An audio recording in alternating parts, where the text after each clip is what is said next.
Okay. Hello, everyone. Welcome in to the Shakespeare Show, or Shakespeare Show, however you would like to pronounce it, between those two ways, of course. So, for today, what I thought would be interesting, what I thought would be nice to go into would be to actually, go into what precisely, you know, historians do, right? And, obviously there are many things that people can do, right? Depending on what type of historian that you are, right? And, sometimes you have, people that do pop history or some other form of history, right, and aren't necessarily academic historians. And then, you begin to, some questions begin to arise. You what? When it comes to how they go about their historiography, right? But still, one of the things I did want to go over was, again, and again, I'm doing this via another historian, and then expanding, on my own sort of knowledge, because the way different strands, one might say, or different subfields of history approach our research is very different, right? For example, a lot of economic history, right, has to take into account a lot of quantitative questions, right, and might even include economic modeling, right. But there are other forms of history that also, depending on what are the interactions it has with other fields of expertise, that you might have to actually have some more expertise on, right? That is to say, our research is always in communication with other stuff, right? It's never just a one and done type of thing, right? And so I'm going to go over some basic stuff, but also sort of go into kind of what do I do, right? Like, what do I do when I sort of begin, have an idea about something, and sort of showcase that, right? I thought that would be actually useful, because I know sometimes, saying, oh, XYZ academic work, right, it can be a bit, it's one of the reasons why, peer review is so important. I actually remember once, Homozygote, who is a friend of the stream for sure, who is doing his PhD in microbiology, essentially came onto a panel, right, because they were in essence saying we should get rid of peer review. And when the moderator of that debate sent them something that proved that 90% of science was fake, quote unquote, right, it's not actually real, right away was that entire thing has been shown to be completely wrong, right? And I will mention some text that you can look at if you're curious, right, when it comes to, discussing, right, the social construction of scientific facts. But that's not to say that, there's not a, quote unquote, any sense of objectivity, right? But rather that it's more complex than that. And that's what academics do, right? We want to explore that complexity, right? And so something like getting rid of peer review would mean that we get very uncomplex, I'll put it like that, works instead. So again, that's a bold stance. Yeah, I definitely am not behind it.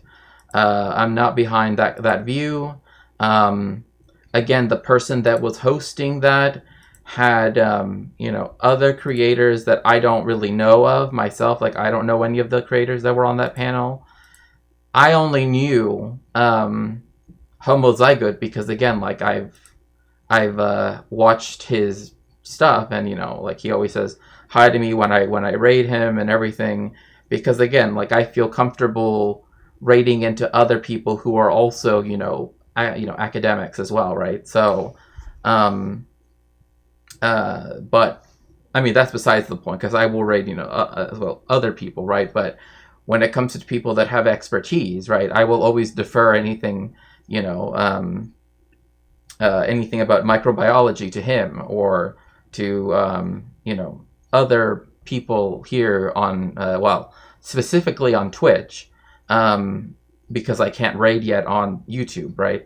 Until I get, I think it's 1,000 subscribers. We're almost to 300, but once I get to 1,000, then I can start, what is it called? I mean, it's rating, but it's called something else on YouTube, and it's not as intuitive as it is on Twitch. But regardless, Doctor and PhD, who is also a friend of the show, particularly streams on Sundays in the mornings.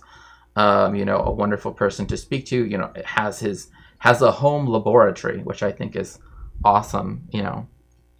I think riffing some videos okay, as long as you make it clear that's what you're doing and pointing people to a higher tier sources if they're interested, right? And like in my own streams, I always say like, well, we can discuss this, but a subject expert on this, well, maybe not in so much in those words, but I'll say like, well, this book talks about this, or that scholar focuses on this, right? And that's why like talking about historical method and stuff like that, even though it might be a bit basic in terms of like what we're talking about here today, is there to sort of allow me to also expand, right, to discuss how I do my own stuff, and I mean, again, we all have our own ways of going about doing this, right? So anyway, so we're gonna watch Professor Miyano's video. History fan community. Also, let me know how the sound is. Visit patreon.com/World of Antiquity. Welcome to the writing of... By the way, if you would like to become a member of my Patreon to make sure that I can have a much more stable income than the one I have right now, you can always do so by, going to patreon.com/Shakespeare. About History series, which provides tips for non-specialists who want to write about historical topics for their blogs or YouTube channels. Before we can write about a historical topic, we first have to research it, right? So that's what this lesson is all about, how to research a historical topic. But of course, before... Let me see. You can research the topic, you first have to choose one. So let me start out by saying a few words about that. I found that an easy way to formulate a research question is to first choose a broad topic that interests you, like ancient Mesopotamia. Narrow that down to something that you can write about in the word limit you've given yourself. So yes, like for example, I'm going to show you something that I myself have been interested in, right? And this is a review essay, right?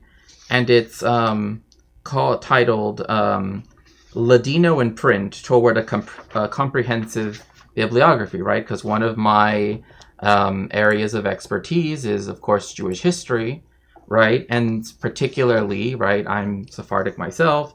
So, right, there is this article that was published in the journal itself called Jewish History. Let's see if I can get it to show up on screen. Hello there, Scribbles. Welcome in, right?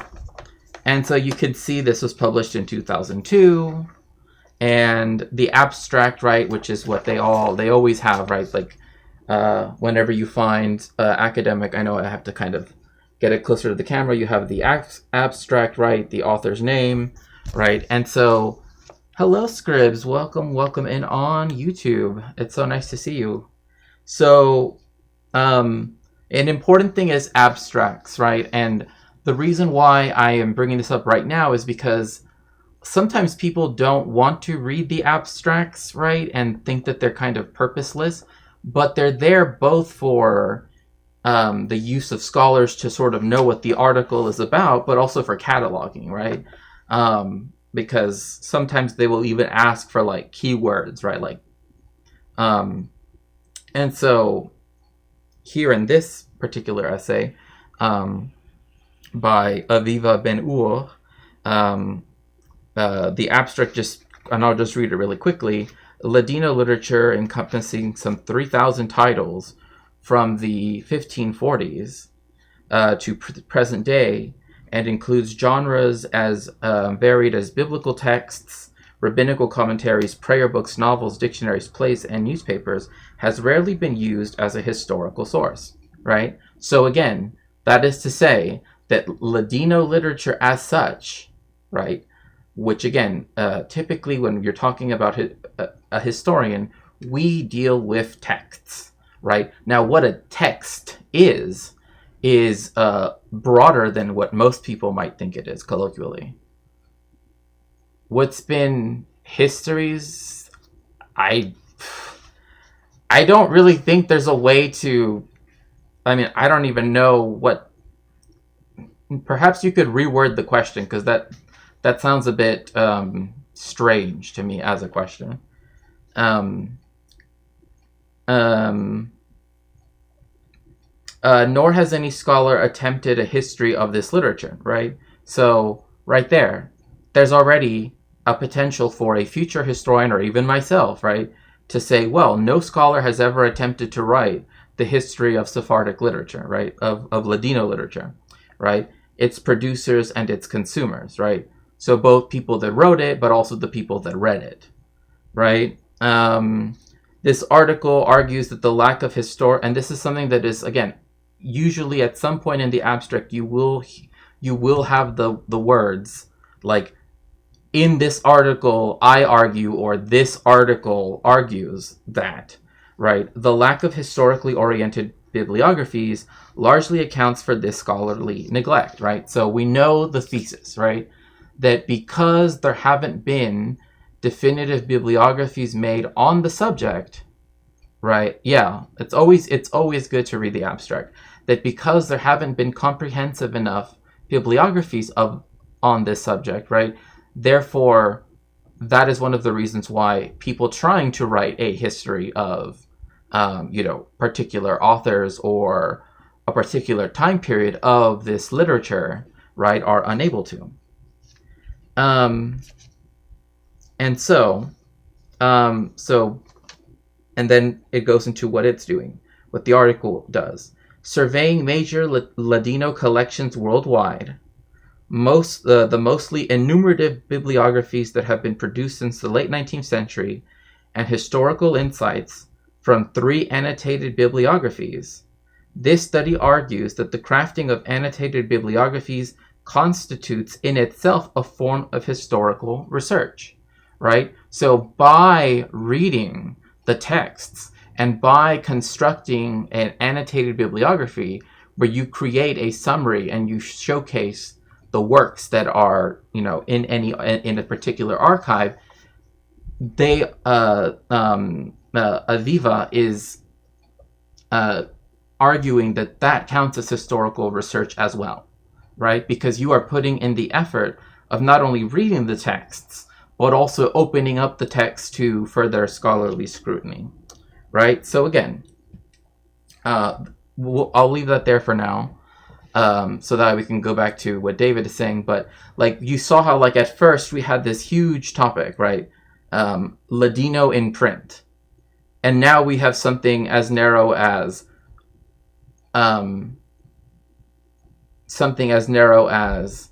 bibliographies, annotated bibliographies of Ladino sources count as historical research, right? So we went from a very huge topic to a very, very narrow one very quickly. So, I mean, again, like, it's obviously the abstract, has to be very terse in the way it does this, but the author has to both say the greater, overarching thing that they're looking at, but also showcase how they are not trying to do, the monumental task, Sorry, I was being objective. I assume the powerful and genocidal groups trying to destroy others are totally fine with it. Would measure, I don't think that, I mean, the thing is that, like, as you note in your own comment, right, you're saying that the people that perpetrated it would consider it successful or not. But I think that is the wrong language to use, because that presumes that we would look at, these atrocities, right, with the lens of the genocidaires, right? Um, and another thing too is that it depends, right? It really is. You got to know your no. I agree that you have to know your enemy, but it's one thing to know your enemy. It's another thing to describe things via the framework of your enemy, right? But if we're gonna say which historical event like that has happened that was the most damaging in terms of like population, right? One could definitely say that the genocide of the Roma and Sinti people in Europe during the Holocaust would have been one of those where, again, it was a higher proportion of people, right? It was a smaller number, but there are just less Roma and Sinti people, right? But proportionately, far more people were, unfortunately, met their end, so to speak, during the Holocaust. So that would be, again, one of those where a high percentage, right, to use sort of would be that way. But, yeah. A workable subtopic. The Sumerian kings. And then formulate a question about it that you intend to provide an answer to. So, like, for example, like, I've been publishing articles on my Patreon and my Substack, which, please, if you would like to, for my Patreon and Substack subscribers, right, again, because you do obviously help me have a more regular, it's more regular income that I receive that way, right? I do try to make sure that I give something back to the viewers, right? And to the readers in this case, right? Because they typically, like, the role that I give you in the Discord, which make sure to join the Discord, because later we will be watching an interesting show. What we teach generally about how bad colonialism and genocide is. Yeah. Is this the ancient archaeology guy without glasses? He does. Yeah, he does talk about archaeology, but he's an ancient historian. But like, even like myself, like I often have to turn to archaeological stuff.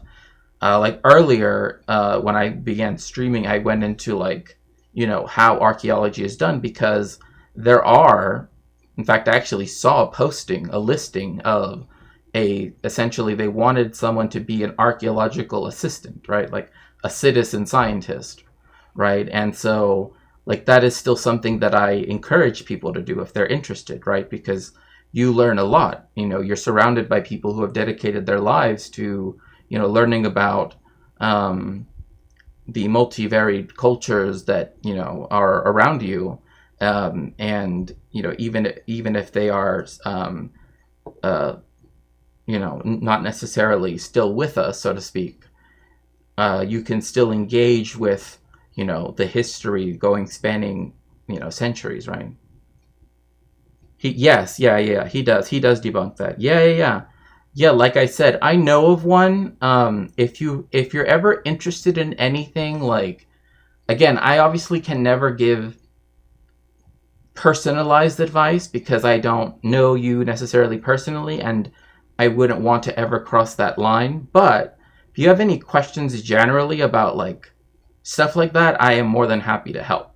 Like that's something I can, So it's good for history to be presented from a particular moral and emotive standpoint. But saying successful would also be a particular standpoint, though, right? I guess that's what I'm trying to say. Not so much that it has to be couched in a particular moral or anything standpoint, but it's recognizing that saying successful, right, right, is also, like, it is implicit within that word, right? Yeah. Again, that's why I'm just saying, like, um, like say a student of mine had submitted a paper, and I would say we need to rework this so that we aren't saying things like successful, unsuccessful, right? Because when we have to keep in mind the fact that there were victims, right? We have to keep in mind that there were, blah blah blah. Yeah, yeah, no, yeah. I mean, again, like I said, like there are so many ways to term it that's why I'm not like upset like I'm not upset with with how you put it. I'm just saying, like, one thing we usually have to do, especially myself, since I am also in genocide and Holocaust studies, is always take that step back and really think, like, is this how we should present or discuss this topic, right? Um, so, but yeah. And also, in terms of formulating a question, right? Like, I mean, he's going through this very quickly. Obviously, you can answer a question, right? Like, and obviously, he's doing this for a more, as it were, lay audience, one might say. Although I don't like using those terms because obviously there are historians that, you know, um, aren't necessarily, just on YouTube, right? Like, and in fact, a lot of the YouTube history buffs aren't necessarily very good historiographers, but rather that you should, in my view, I think you should try to formulate multiple questions, right? Because I've mentioned this before. I like a phrase that I will always say to my students, etc., is how do we complicate this? Right? Can we complicate this a bit more? Right? And usually that's by asking more questions. And in that process, right, instead of getting to one question, by having multiple questions, oftentimes you can make a connection between those questions, right? And then usually get you to an even more defined and interesting subject that you actually do want to write on, right? Because that you actually are interested in, right? That just trying to formulate one question, right? And this isn't to say, oh, I want you to write out question sentences, right? But rather, what is it that you have questions about, right? That you want answered. And it's in that you can make a lot of those progressions, right? I Googled and found some guy, Larry Slaw. Oh my goodness gracious. I mean, there is a book so on my throne, it used to be there. Right now I have, which, by the way, if you'd like to support me in some way, you can always go to the links in the pinned comments in both chats.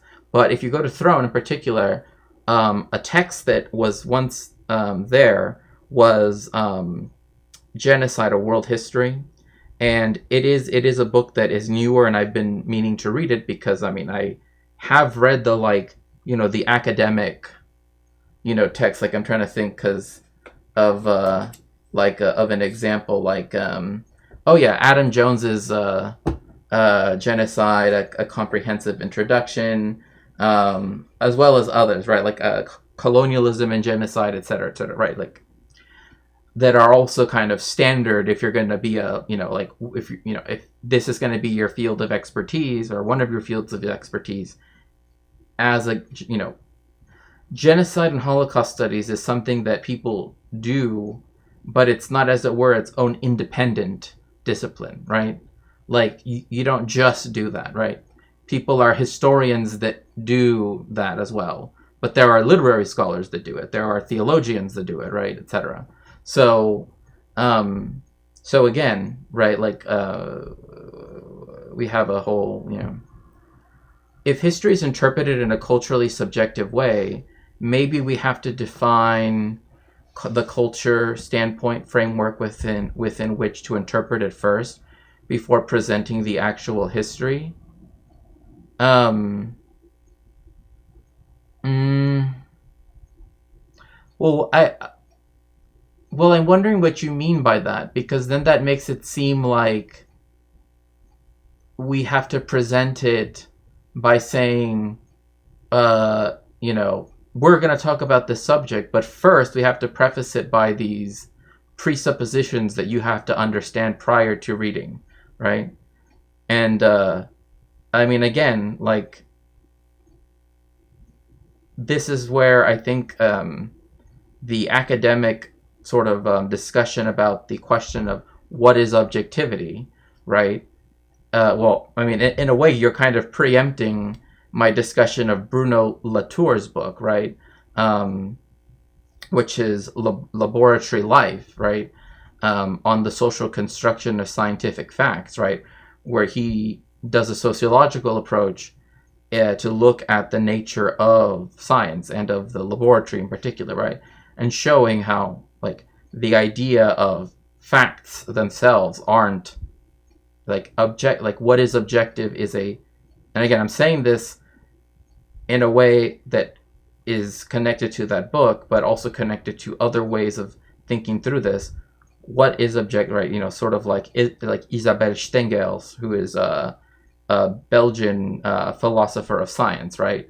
Um, like thinking what constitutes objectivity is, in many ways, a subjective choice, right?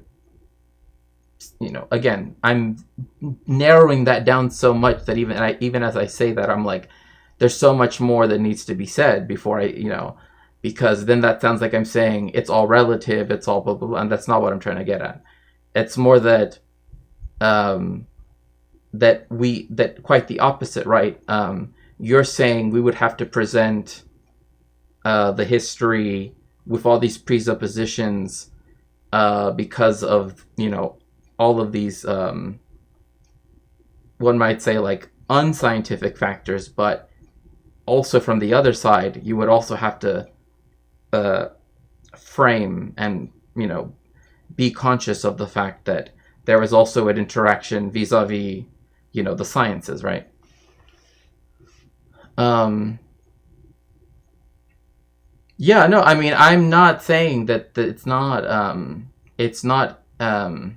I mean, this is the reason why, like, the question, what is history, what gets to be counted as history, right? Like, all of these things. Hello, PB, welcome in. By the way, there are books on Throne that are for my research. If you would feel more comfortable, helping sponsor a book for my research, The Plaza of Sacrifices, is one that I, would really like to get, if possible, soon. I mean, again, that's not me trying to pressure anybody. I'm not expecting it at all. If you would like to help me financially, however, that is to say, to make sure I can make ends meet right now in this very strange time of the year for me, you can always go to the pinned comment links. But again, again, I would just say to read Bruno Latour's Laboratory Life, right, on the Oh, no, no, no, no, no. It's a website. There, I often put text because I usually can't. Well, I mean, a lot of people. I mean, at some point, everybody has this problem, but you will often see me like I have to close my eyes because I just begin to feel photosensitive. But anyway, point being that I understand what you're getting at, right? That there are these things that we understand as science, and that we um, we can see them as being objective, right? But again, like I said, like, I'm not contending that that this is why, for example, there are multivaried ways of thinking about history. Hence why we have many different fields of history, let alone different methodologies of history. Hello, hello, FLFNF. Yeah, and again, I could go more into this, but I wanted to sort of wait for when we go look at bad history to sort of go into that, because it's good to provide the counter example, right? So, hello, Daymal, welcome in. What is the earliest king that we know existed? Historians ask questions. Some questions are designed to elicit facts like who, what, when, where, and why, but we also ask questions about the relationships between historical facts. We're very interested in the context.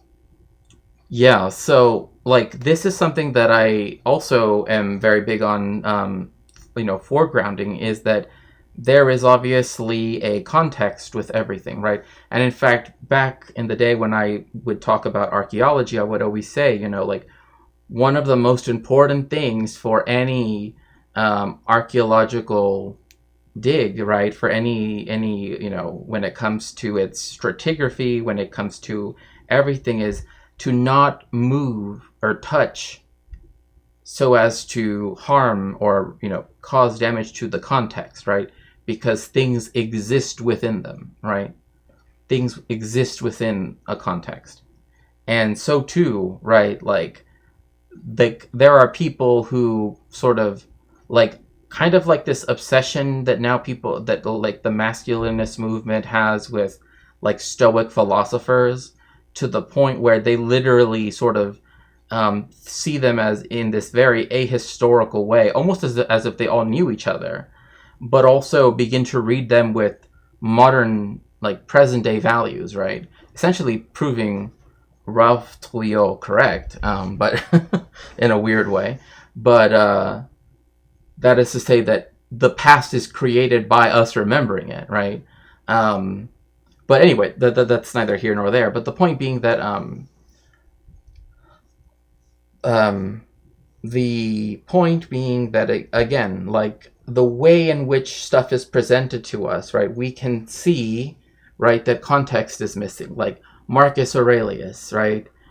Yes, we know that he was the Roman emperor, but we also know that that what people call his confessions was his, like, essentially his diary, right? So the things that he says there are divorced of that fact, and also of what what were the things happening around him that made him respond, write these things down, right? Instead, you just have the text itself, and then you have the sort of manosphere or masculinist cultural Weltanschauung, right, slapped on top of it. And that's what lets people use it in different ways, right? And so, yeah. The one objective truth of history is, and also hello FLFNF. I am so glad to see that you're here. No,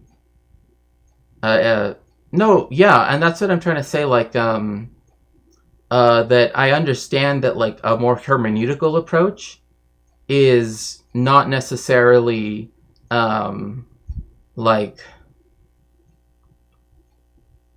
I mean, is not necessarily the way in which like a paleontologist, right, would necessarily want to have, and that's also why like our methods, right, our research methods are different, right? So there's that too, and again, like I said earlier, like even what we consider a text, right, like a big debate that happened and that was brought up during the Tantura controversy was oral history, right? Like, is it that we take oral history to have the same weight as written history, right? Because there's a view that, well, once it's written, it's sort of, static, right? It doesn't change anymore. But then there is this idea that, well, we know that that's actually not true, so to speak, right? That the written word and what people say is palimpsestic, right? That people will change it over time. I mean, a perfect example of this are like religious texts, right? People add and take away from it all the time. So, but if there is like an oral tradition that has been kept for, relatively consistent for 1,000 years, we shouldn't discount it simply because they never wrote it down, right? But again, there are people like Yoav Gelber, right, who is a retired history professor from the University of Haifa in Israel, and he is completely opposed to using oral history. right? Even though in the methodology section of Benny Katz's master's thesis, like they already had this discussion about the methodology, like they addressed these issues, right? So, hello, Omega Star. It's so nice to see you. So, Grindicus and Hostilian. You know, you want to know something that's funny though is that the Romans actually began a tourism industry, so to speak, very early on, because like the legend of Romulus and Remus, right? Is very early. I mean, you know, you have that, and then what happened to the Sabine women, right? But there are different versions of what happened to Romulus and Remus, and like what, but still, one of them has it that, you know, obviously Romulus had to live somewhere, right?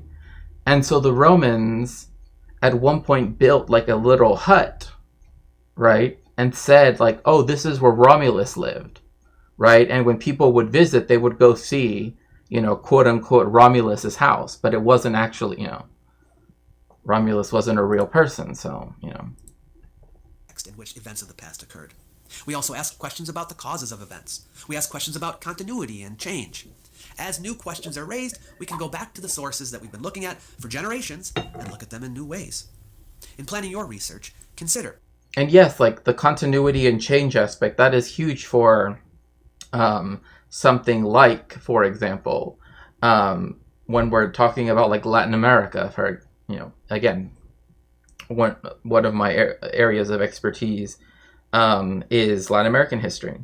And so the way how race is understood in Latin America, right, has changed over time. Where now most people in a country that was formerly, you know, racially stratified, now, like Mexico, for example, now mostly sees itself as being mestizo. Even though that historically had a particular denotation, right? A Spanish father and a indigenous mother. But instead, they decided to make that be symbolically the view of the whole country, right? That the Spanish father, right, and the indigenous mother of Mexico, right, gave birth to a mestizo nation, right, so to speak. Right, and obviously there's an issue with that because, oh, thank you so much, Omega Star. Yeah, I actually thought of, you know, trying to, you know, do my makeup today. I've been haven't, you know, been feeling very well, kind of, you know, because of everything that's going on, but thought today I would. So thank you for that. What information that you're going to need at each step in the process. What sources that you're going to need to consult in order to acquire that information. And so, like, I already gave you the example of this, right, where the argument is this. And so one thing to always look at, always do, is always start by looking at their bibliography. Literally go through it first. Like, if you know it's something that you're already going to read anyway, still read the bibliography. The bibliography, like, for example, just looking at the first thing that's here. Baron, Sallow Whitmire Baron, A Social and Religious History of the Jews. Right? Same thing with, you know, other books, right? Mijael Molio, Literatura Sefardita de Oriente. Elena Romero, La Creación Literaria de la Lengua Sefardí. Right? Like all of these things, right? And so then you begin to see like, oh, okay, so this person has written on this aspect, this person has written on that aspect, and you can begin to see, right? Like, for example, one of the books that, you know, I've actually used quite a lot is the Jews of Islam, right? That is to say, the Jewish people that lived under the you know, in the areas of the former caliphates, right? So when I see that, I know, like, okay, this person is talking about Ladino writ large, right? They're not talking about a specific... Oh, goodness. Oh, thank you so very much, Omega Star. That is so sweet of you. Thank you. Thank you. That is so kind. This is like the non-braid how I check who to follow based on who follows them. Well, I mean, Um, uh, but like another thing too is like just by looking through the sources, right? You can also discern. Um, and also, I just gotta say, just thank you to everybody that's been so kind and sweet, and definitely and just been there. Right now that I'm going through this like very strange time and everything. I really appreciate it. I honestly, um, I honestly could never say thank you enough, or in enough ways. Um, so right, like then you begin to see in the bibliography, right? In this case, the notes, right? Let's see here, right? You begin to look through the notes, right? That they're asking different questions, right? Like, oh, see, they're looking at Judeo-Spanish Musar literature and the transformation of Ottoman Sephardic society, right? So it shows that they are discussing a subject, right, that is very broad, right? But that's because they're trying to make a comprehensive bibliography of the subject, right? So I know that if they have things from the Ottoman Empire, from the caliphates that preceded it, right, from Spain, right, from et cetera, et cetera, then I know, right, places where I can uh, look at if I wanted to narrow my own view as well, right, and to contextualize it, right, because obviously Ladino in Latin America is inflected by which community?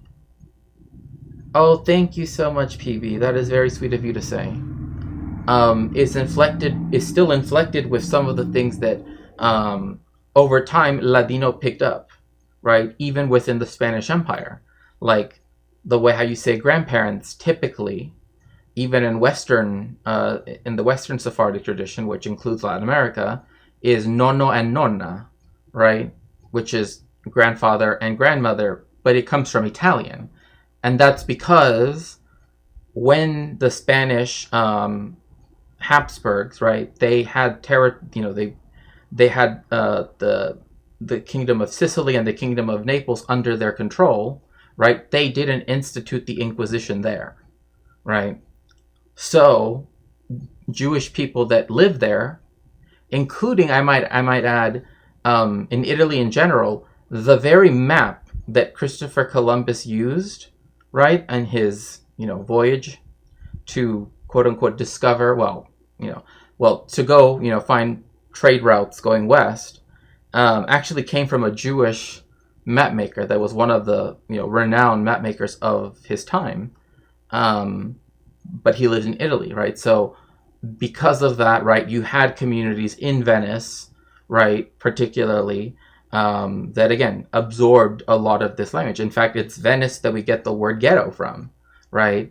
Because it comes from the Venetian word gettare, which means it's related to the English word to jettison, right, to throw, right?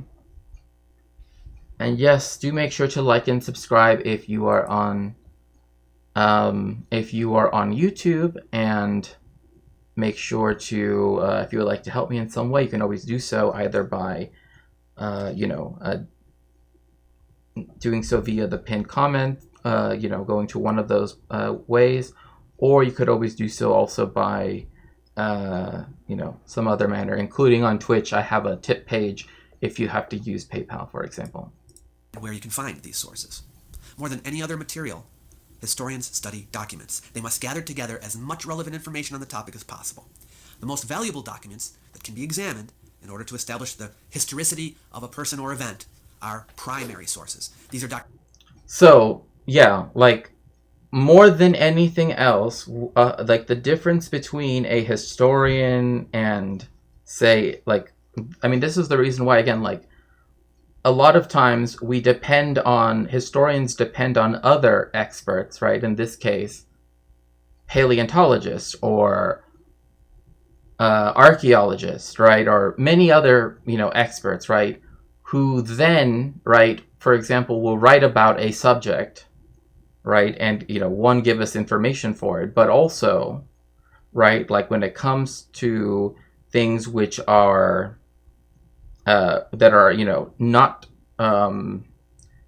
that are not necessarily, right, things that a historian would know of, right? That is to say, because we typically look at documents first. Primary sources. One, it does not mean that primary means better or the best or anything.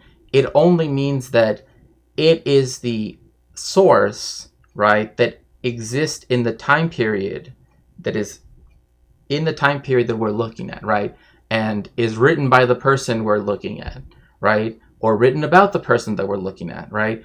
During the time that we're looking, that context, right? That's what makes it primary, right? It's someone who is just saying something about what's going on, right? I chose Venmo. Oh, well, thank you so much, PB. I appreciate that.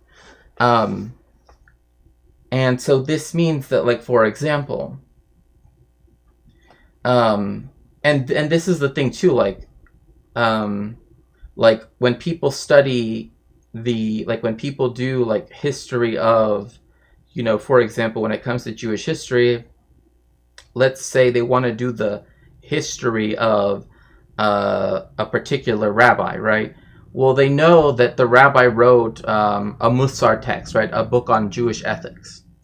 So then they would look at his book on Jewish ethics to then write about that, right? That would be a primary document, right? Same thing with, like Marcus Aurelius's Meditations, right? He wrote that. And in order to talk about, the history of Marcus Aurelius, right? To talk about the Roman emperor, right? You would use that as a primary source.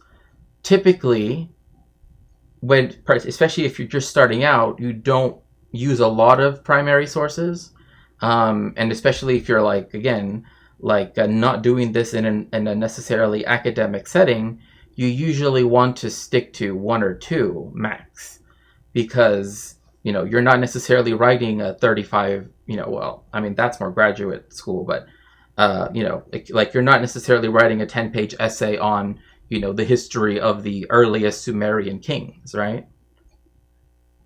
Who this Q-tip with hair we have in the middle of the screen? It's Dr. David Miano, an ancient historian. Documents written in the period under examination. For ancient history, which I study, primary sources are very rare. Secondary sources, documents written after the period being researched, are more plentiful. And so like, for example, if the articles that I've written, right, on the history of Zionism in Palestine, or my more recent article on the history of U.S. imperialism in Latin America, right, those are secondary sources, right? Because I am writing using I am using primary sources, right, to make my case, right? I am not I'm making an argument and using primary sources to say, we have evidence of this happening here, we have this, we have that, etc., etc., etc., right? And also, I also use secondary sources as well, right? But the main thing is that they are in interaction with one another, right? So you have something like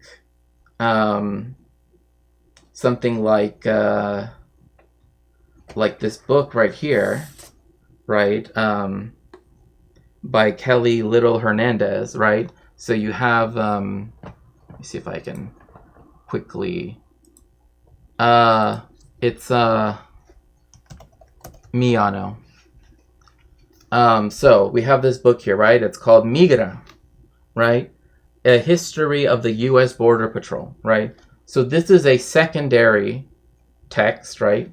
It is a secondary text, right? Because it's talking about something, right? It uses primary sources to make its argument. And of course, it has a huge bibliography, right? To the point where it actually has to have specific archives listed. But still, the point being that that if I were to cite this, right, and their argument, right, or her argument, I should say, then I would be quoting a secondary source. Now, if I saw that there was an arrest warrant or some congressional document that was mentioned, and I went to that document and then wrote about it, right, then that would be a primary source, right? Because that document is from that time period, right? Whereas this is talking about that time period, but it's not from that time period, right?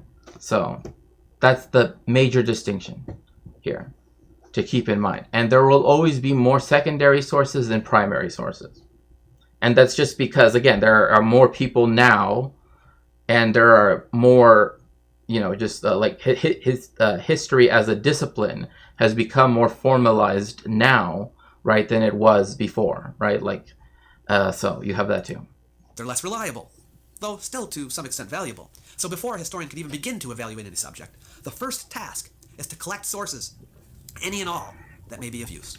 Maybe you find this surprising, but among the sources pertinent to any investigation would be included some that do not actually mention the historical figure being studied or the event being studied. Really? Why? Well, it's advisable for a historian to explore the world in which the figure lived or in which the event happened. So any... Yeah, for example, most of the history of the Border Patrol, right, is not centered around 1917, right? For example, right?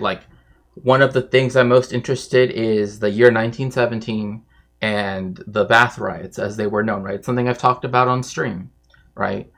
But it does give me a more complete look, right, at the impunity that the Border Patrol has had, and how it was founded as a way to, force Mexicans off of their property so then it could be stolen,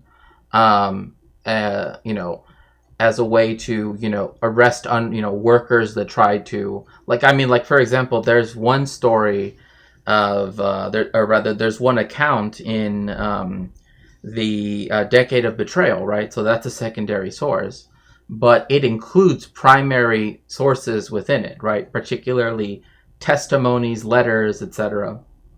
Also legal judgments,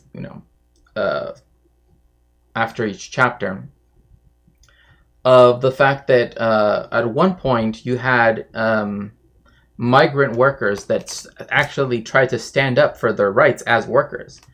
And so the company literally just sent them to the middle of the desert and just left them there with no food, no water, right?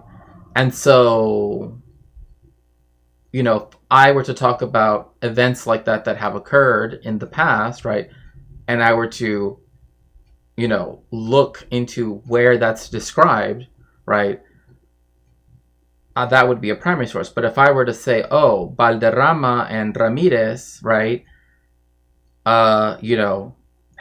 speak about an incident where blah, blah, blah happened and contend that XYZ, right, that's me using them as a secondary source, right, but acknowledging that they are speaking about that thing, right?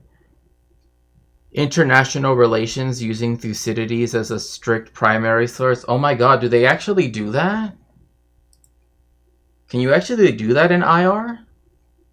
I don't know. Is the Kievet watching?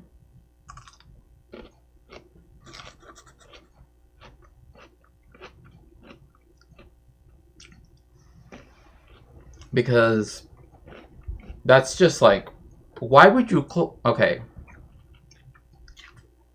Thucydides, my gosh.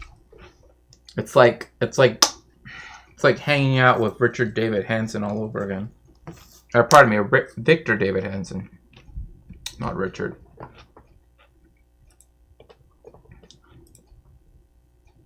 From what? Anyway, I'm not even gonna do.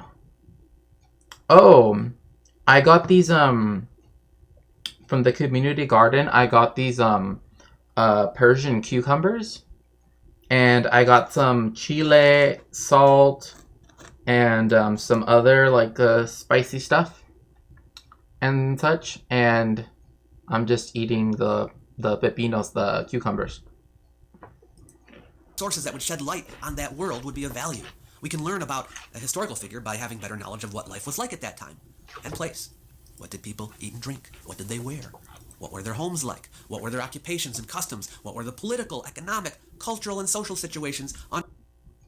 So again, like, this is the reason why, like, when we, like, even though, for example, I stress in my own research, being a cultural historian, more of the cultural side of things, it does not mean that I am unaware of these other things, right? Like, for one, I studied economic theory, like when I was doing my master's coursework, right?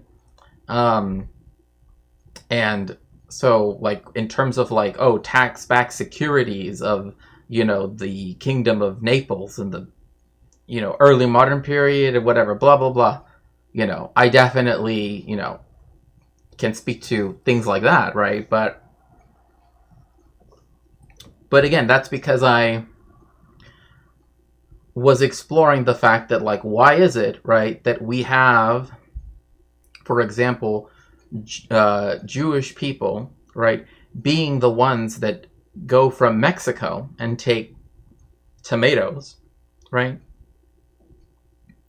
and then decide to go to southern Italy. Like, what are the reasons why they felt compelled to go? One, the Inquisition was founded in Mexico in 1571, right? The culture of the Inquisition was very corrupt, etc., etc.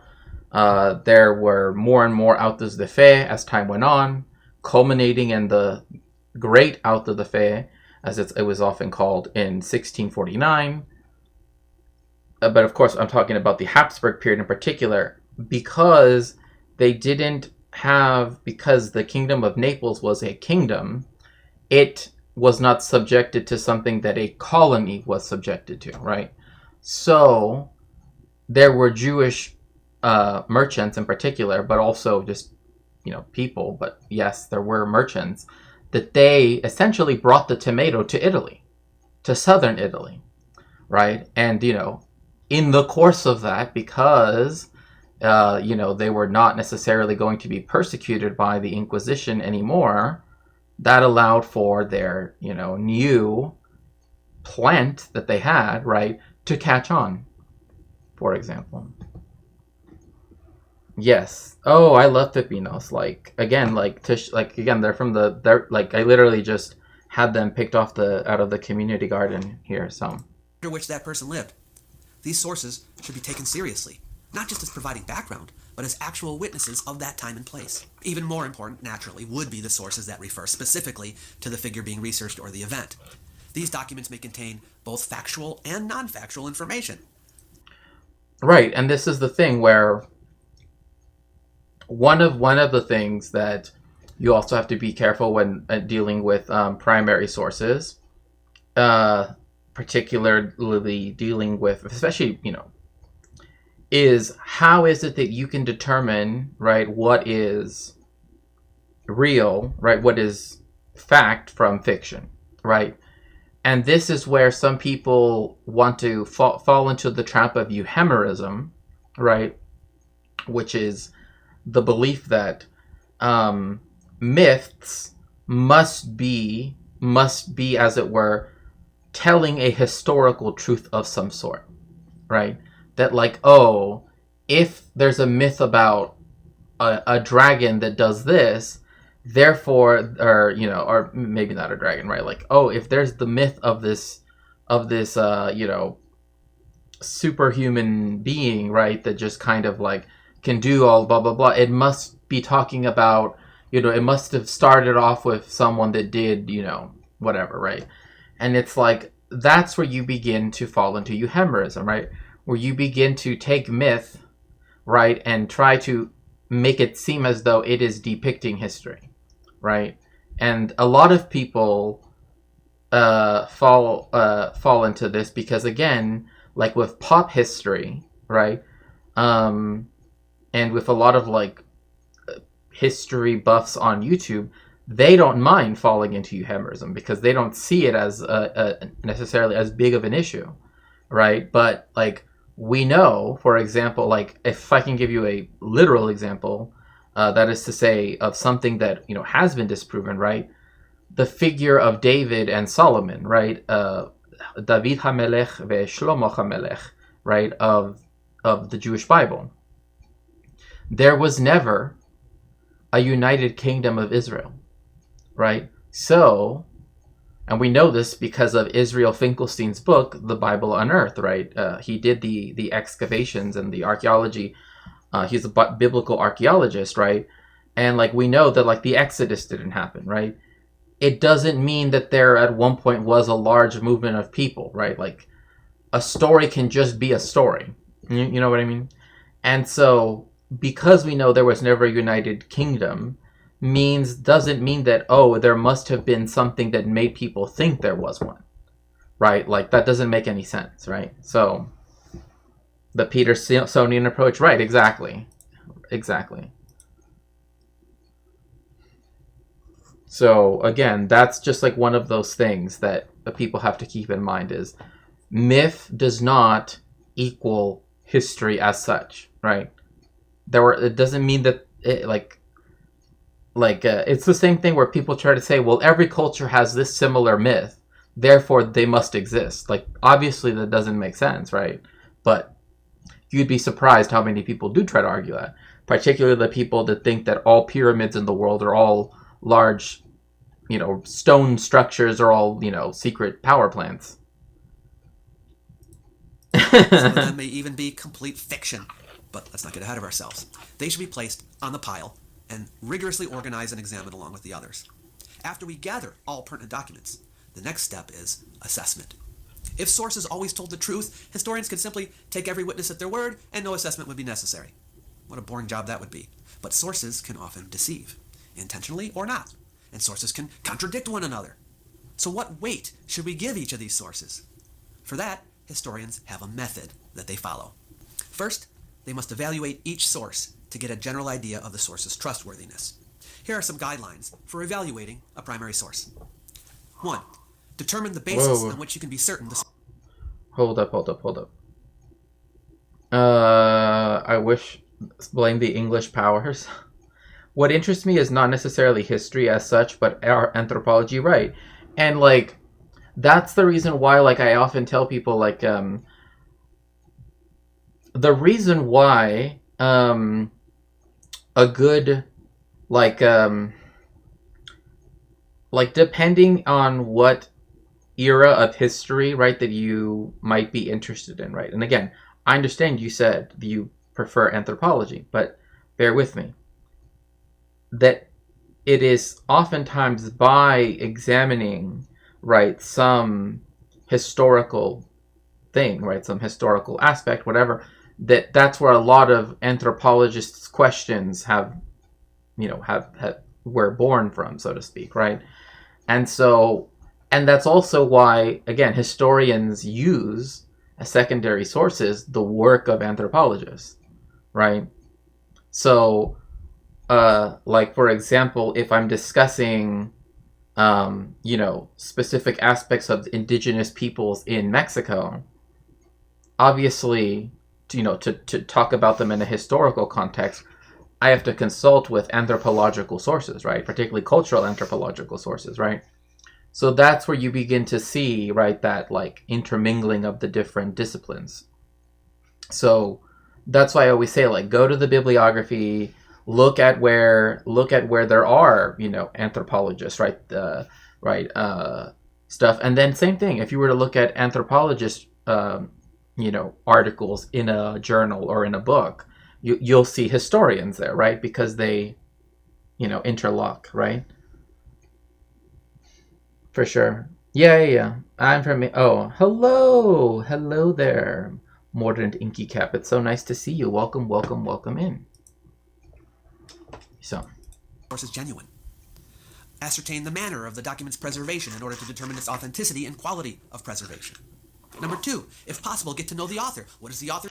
So, with the ascertaining the authenticity and all of this stuff, this is why archives are centrally important to historians. And when it comes to accessing archives, one thing is they don't have to necessarily be physical, but they can be, right? Like, for example, if I wanted to do specific research about, let's say, the city, Quebec City, right, the capital of the province of Quebec in Canada, right? And I wanted to say, look through their historical archive of the time during French colonization.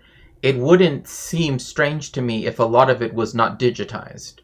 Although, I would expect at some point it would become digitized, but a lot of stuff like that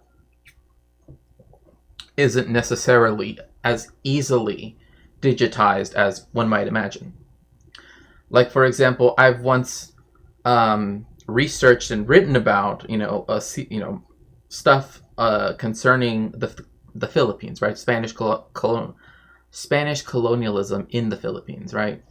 And so that meant that there were archives that I had to access digitally, right? And then one which I had to access physically, right? And so don't feel also that being an independent scholar, right, means that you can't go to an archive. That's not the case at all. Gaining access to an archive is not necessarily like, oh, only scholars can come in here, blah blah blah, that are affiliated with the university. However, getting a residency, right, like this is now I'm talking about something completely different, right? A fellowship or a research fellowship, or right, where you're like, going every day and you're essentially like living at this research library somewhere on the other side of the country. That's a whole different story, in that obviously there is a different a yardstick, right, that now you have to meet, right? Like, you have to have letters of recommendation, you have to fill out an application, you have to have a writing sample, a statement of research intent, blah blah blah, all these different things, right? But just accessing an archive is not necessarily, for those of you that are in university, your university library has an archive, right? And indeed has special collections or unique collections. They can be called many different things. That is precisely where a lot of historians, anthropologists, etc. would look, right? So, but again, you can also access many archives online. So again, you don't have to feel that, it's you can't ever access those things. They are there, and sometimes you don't even necessarily need, right, a specific one. That is to say, like, oh, you have to go to the British Naval Archive in Portsmouth or something like that. No, you don't have to do that. Right, because there are other people that have, done, a lot of work in the archive already that allow you to see that blah, blah, blah, et cetera, right? But again, that's more on a case-by-case basis, but that is where, again, you are trying to determine the source and how much weight you should give to the source. So the places that have the highest quality sources, one might say, right, the ones that are most likely to be used by academics, by academic historians, right, for their own research, tend to be archives. However, like your local historical society, right, like the North County San Diego Historical Society, right, they have an archive, right? Documenting the history of San Diego County, like that area of North County, San Diego, going back like 200-300 years, right? That one, you don't have to be an academic at all you don't even have to be in a university to go into that one. They allow people that pay the membership fee. I think it's like $10 for a whole year, and you can go there every day if you wanted to, right? And access what they have, right? But the main thing is to discern, like, one, did this person live here, or is this a person from, like, is this just a person writing a letter to someone that lives here, right? Things like that, right? Like, how do, like, essentially answering the question, how do they know what they know, right? Like, how do they know what's going on for what I'm looking at, right? That is the main question for when it comes to sources, right? Is it that they are talking, is it that they're talking about the event because they witnessed the event, or is this secondhand, right? Or is this, like, so many generations down that it's just like, oh, my great grandpappy, he used to go around and tell us, like, it really, really depends on that, background, their position in society, political persuasion, religious beliefs, cultural values. This will give the historian an idea of the author's particular point of view. Exactly. Number 3, if the author is unknown, determine the source's place and time of origin in order to give it some context.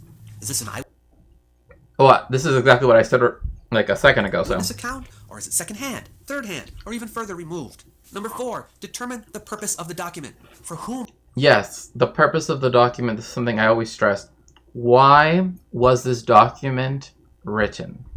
What is the point of even having this document right here for the person that we're talking about, or the time period that we're talking about? Like, what is it? Right? For example, if we're talking about someone who, like, the US is quite racist against anyone who doesn't speak English. It's true.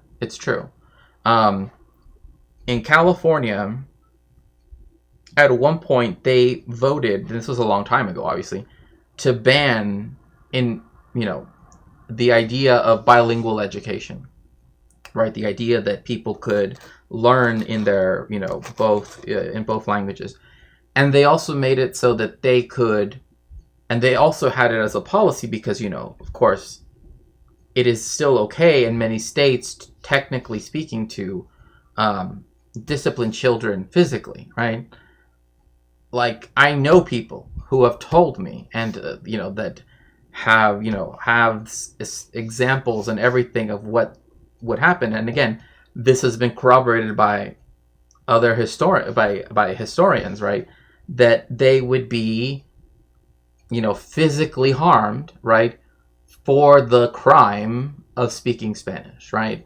And that's why there are scholars who recently, well, I say recently, like 2 years ago, wrote an article talking about how speaking Spanish in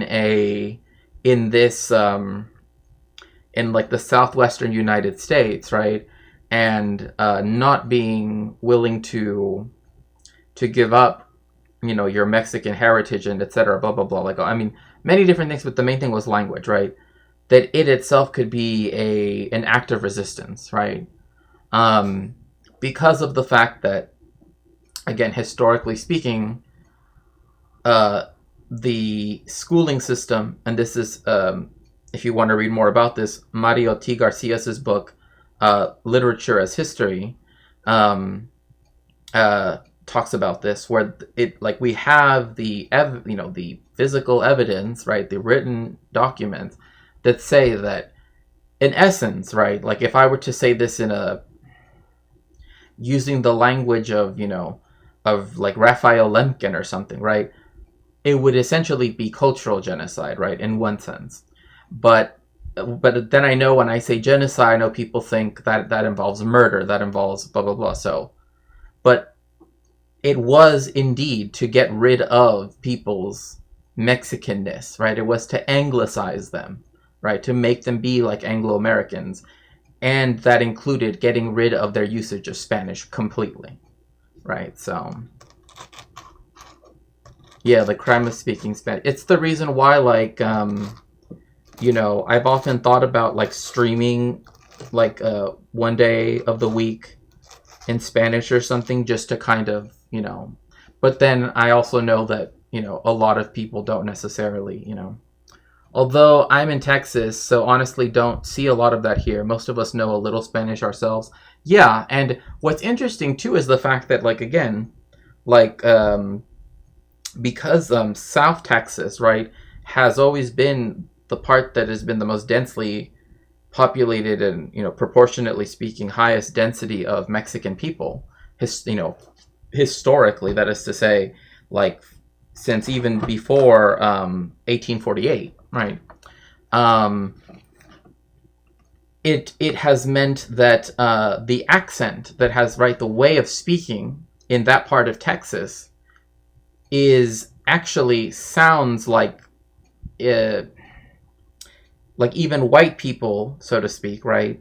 Their accent sounds like Mexican speaking English, right? Like essentially that the inflections of Spanish, right, that were, passed down and spoken there over generations, now are generalized, where now even white people speak that way as well, right? Which I've always found fascinating, right? Because it's like now it's a generalized, a dialectical thing, right? But it's also interesting because it, comes out of that. Yeah, you couldn't possibly live here and not know a little bit, right? Yeah, yeah. Like, I mean, especially not in South Texas. Like, I mean, Texas, in that part of Texas, especially, it's like, Spanish is everywhere. But I mean, even in places like Amarillo, you know, Was it written and why? What is the document's main argument or thesis? What is the genre? Number 5. yeah. Like, for example, like, say you're going to look at Shakespeare, right? Shakespeare, the playwright, for example. Um, One of the things, or any playwright, right? Like, let's say Ben Jonson, right, with his play The Alchemist. Um, it's obviously different if he were to write a sermon, right, than if he were to write a comedy like The Alchemist, right? Why is this the case? Like, these are some of the questions, right, that are part of that process. Well, it's the purpose of it is to entertain, right? And, like, you have other things too that one could try to contextualize, right? I live in the north of Texas. Yeah, I mean, even in North Texas, I mean, again, all over Texas, right? Uh, Everywhere is the heart of Texas, except for Amarillo, because Amarillo is the yellow rose of Texas. Hence why it's the yellow rose. Amarillo means yellow rose. Anyway, so when Ben Jonson is making fun of the Anabaptists, right, and alchemy writ large and blah blah blah, right, like all of these different people, right, obviously it's not as though we can take it as though what he's depicting is real, right, because we know it's meant to be a play. Whereas if he were to write a sermon, right, that speaks about some event that happened in the community, right, even though it's a religious text, right, and would have to be read with that understanding and with that, couched in, with, understanding that, again, that's how it's being written. If it's talking about an event that, caused a great harm to the community, like a death or, whatever it might have been, a miscarriage, etc., etc., etc., many, many things, right? Then we know, right, that, like, okay, well, if he's talking about this and this is a public sermon, then obviously it must have been something that affected the whole town, right? So we know that, like, everybody knew, right, that this event occurred, right, etc., etc., things like that, right? Assess the strength of the author's bias. Is it modest, moderate, or strong? Well, I mean, that's an interesting way to put it. Is it modest? Because because it really depends how you look at it. Because I wouldn't say like for example, Marcus Aurelius, and I go back to this because the neo-Stoic sort of thing that exists now, right, is just not the way in which Stoicism has historically been viewed, right? Because it's instead embraced these like capitalist, particularly neoliberalist sort of like, Sigma grind set, just like seeing everything in these like compartments, right? In many ways. Anyway, I won't get to, but like his diary uh, is not necessarily to be read like as though it's like, the way how it's seen as this like giga chad text, right? It's like he literally is writing this for ostensibly no one to read, right? So the way how he presents things has to be understood differently than how it's understood now, right? How it's presented now, right?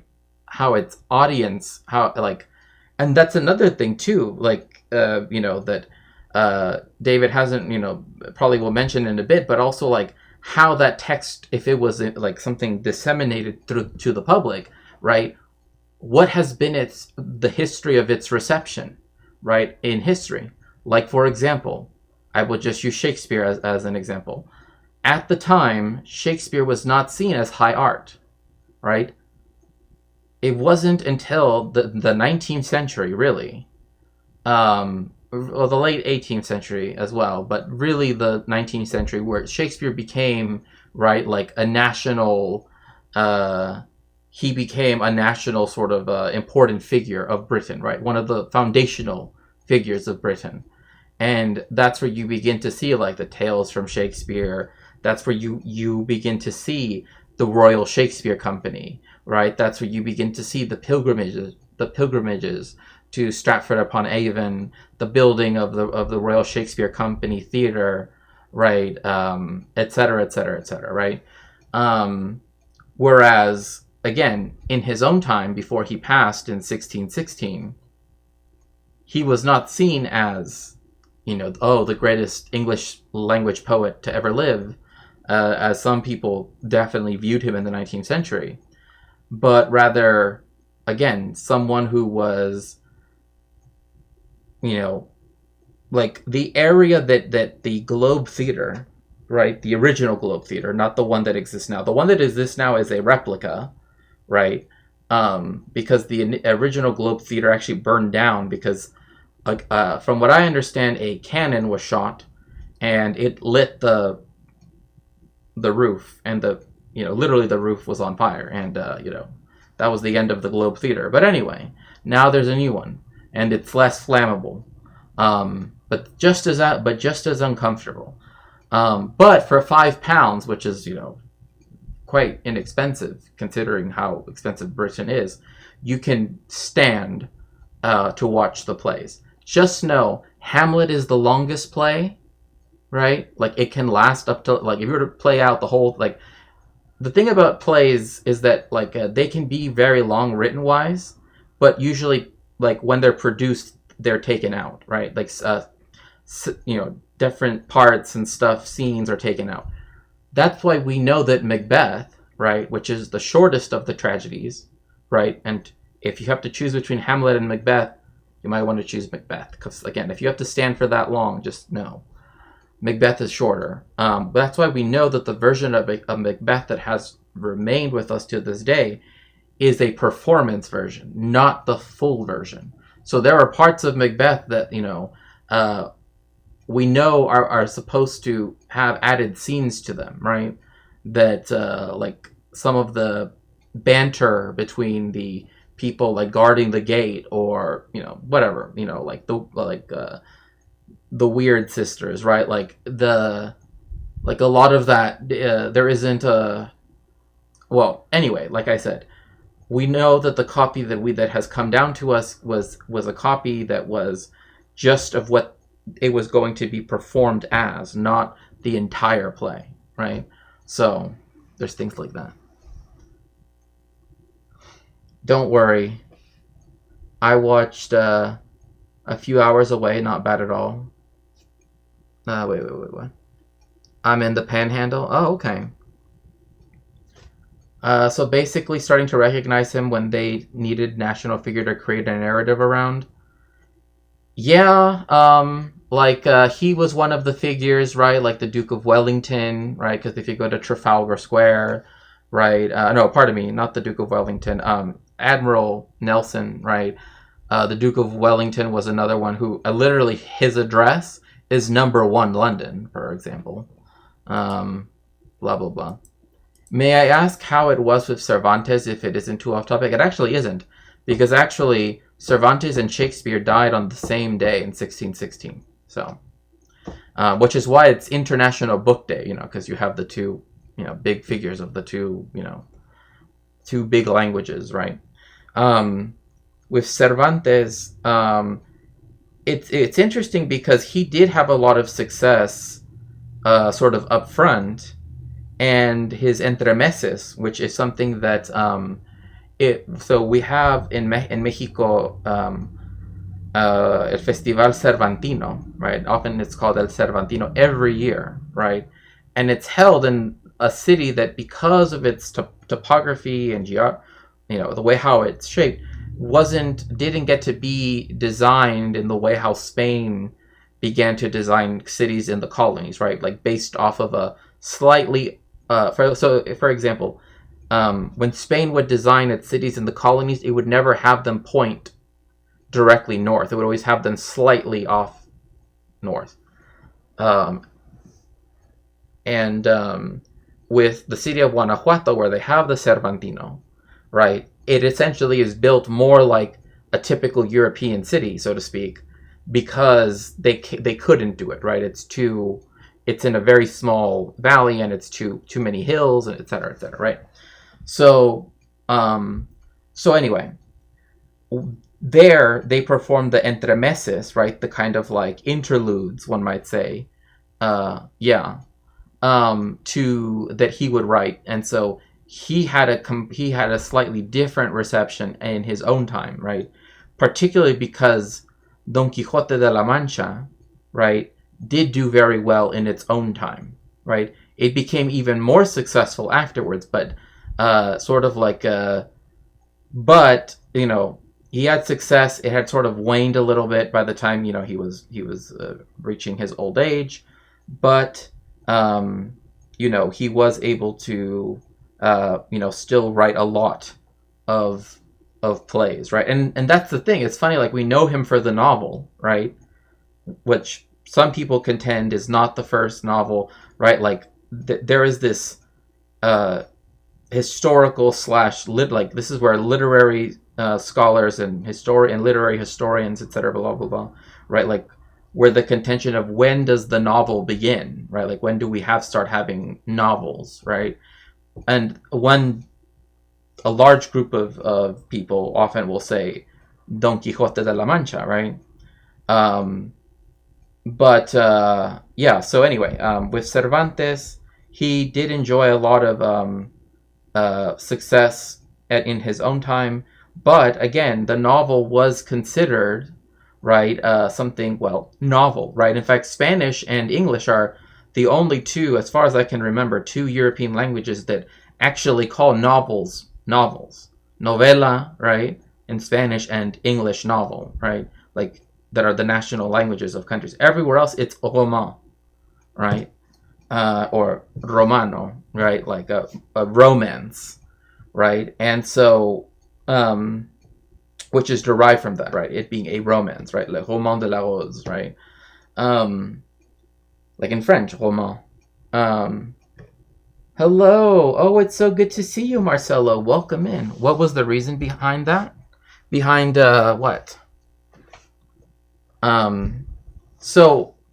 He was actually known more as a playwright in his own time than really as the novelist, because it did have some success when he was alive, but really it was after the fact that Don Quixote became, especially also in the 19th century, because Don Quixote de la Mancha was something that, especially after the Napoleonic Wars, right, became a huge thing, right, to assert Spanish identity, etc. The cities being oriented off a little off north. So the reason why they were done that way was because it was slightly for a quasi-religious purpose. Um, because they believed that like it being directly north would mean that uh, essentially that if you were to build um, uh, instead of having it slightly northeast, right, that then you would have less space. Again, there are many different reasons why. Romantic nationalism, yeah, yeah. Like again, it was successful, sort of, even when it was written to some extent, but not as much as it was in the 19th century, where it really became associated with Spanishness, right, like a big deal. Um, and another thing too is like it was always seen as the like in opposition to Shakespeare, right? Like English national figure, right? So there's that too. Um, but again, like at the time, Cervantes was actually known more for his plays, his comedies, especially, his entremeses and other works, because that was during the quote unquote Spanish Golden Age, right? The sort of that time period. Um, which again, it was mostly drama that was like big at the time, uh, because it was the question of whether or not there was a reading public, right? And so many people heard the story, right? Like it would be performed sometimes even. But like later on in the 17th century, um, later in the 17th century and then in the 18th century is when you begin to have, like, for example, in Mexico, the book trade is independent from the church and the rice royalty, right? There are independent publishers. And so that allows for works like Cervantes's work, etc., right, to be published without necessarily, you know, and we know then that there is a reading public, right? Like that's also a question of audience as well, right? So there was a view, right, that it would be sort of like for a quasi religious reason that it shouldn't be pointed that way, um, that it shouldn't be pointed directly north, right?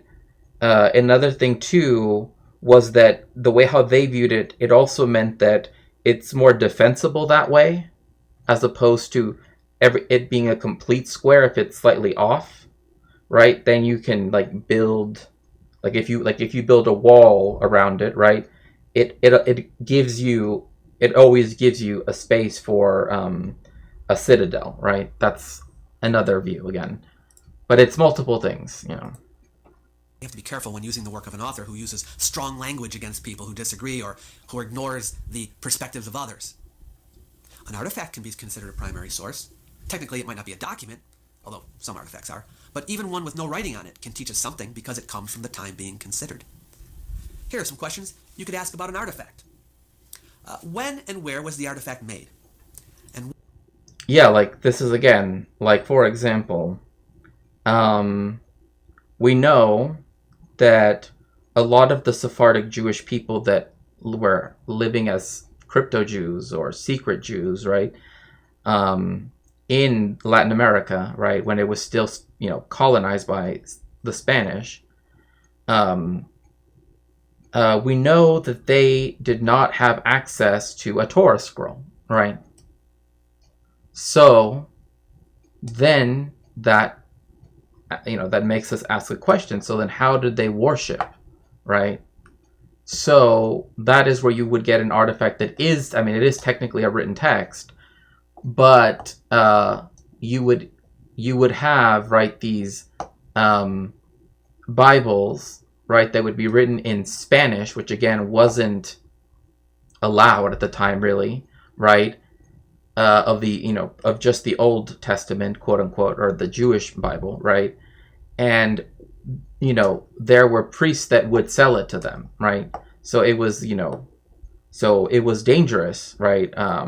But we know that these artifacts, that is to say, these Bibles, existed. We also know, right, that there were like certain types of candles that were made, or certain type, right, that like we can look at and say, well, we know that this is we know that these artifacts are Jewish artifacts because XYZ, right? And so it isn't so much because it's just the Old Testament, right?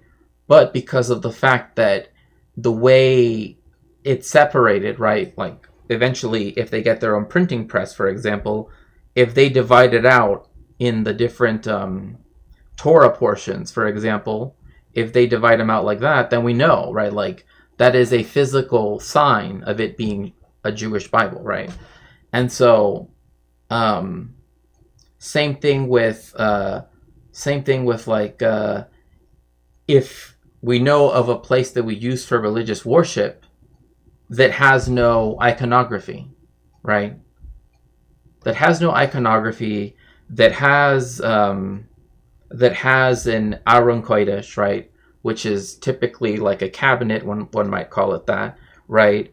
That houses Torah scrolls. I mean, typically now, but back then would house that book, and often would house other things too, like etc. Right? Like then we can look at other things to showcase that this was a Jewish community, right?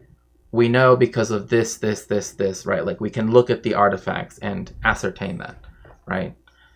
But like David is remarking here, right? We have to ask, for whom was it made for? When was it made? What is the purpose of it being made, right? Because like if it's just something like like candelabra, well, anybody can have candelabra back then, right? Same thing with candles, right? There were different candle, like before, obviously, when was a real candle in, you had to use candles. There were candles that were known to last very long, right? So if you are Jewish and you keep the Sabbath, for example, you would want to buy and have access to those candles that stay lit for longer than the other ones, right? So, and that is where it would be a preponderance of the evidence type of thing. If there are no other aspects, right? Like, for example, the writings of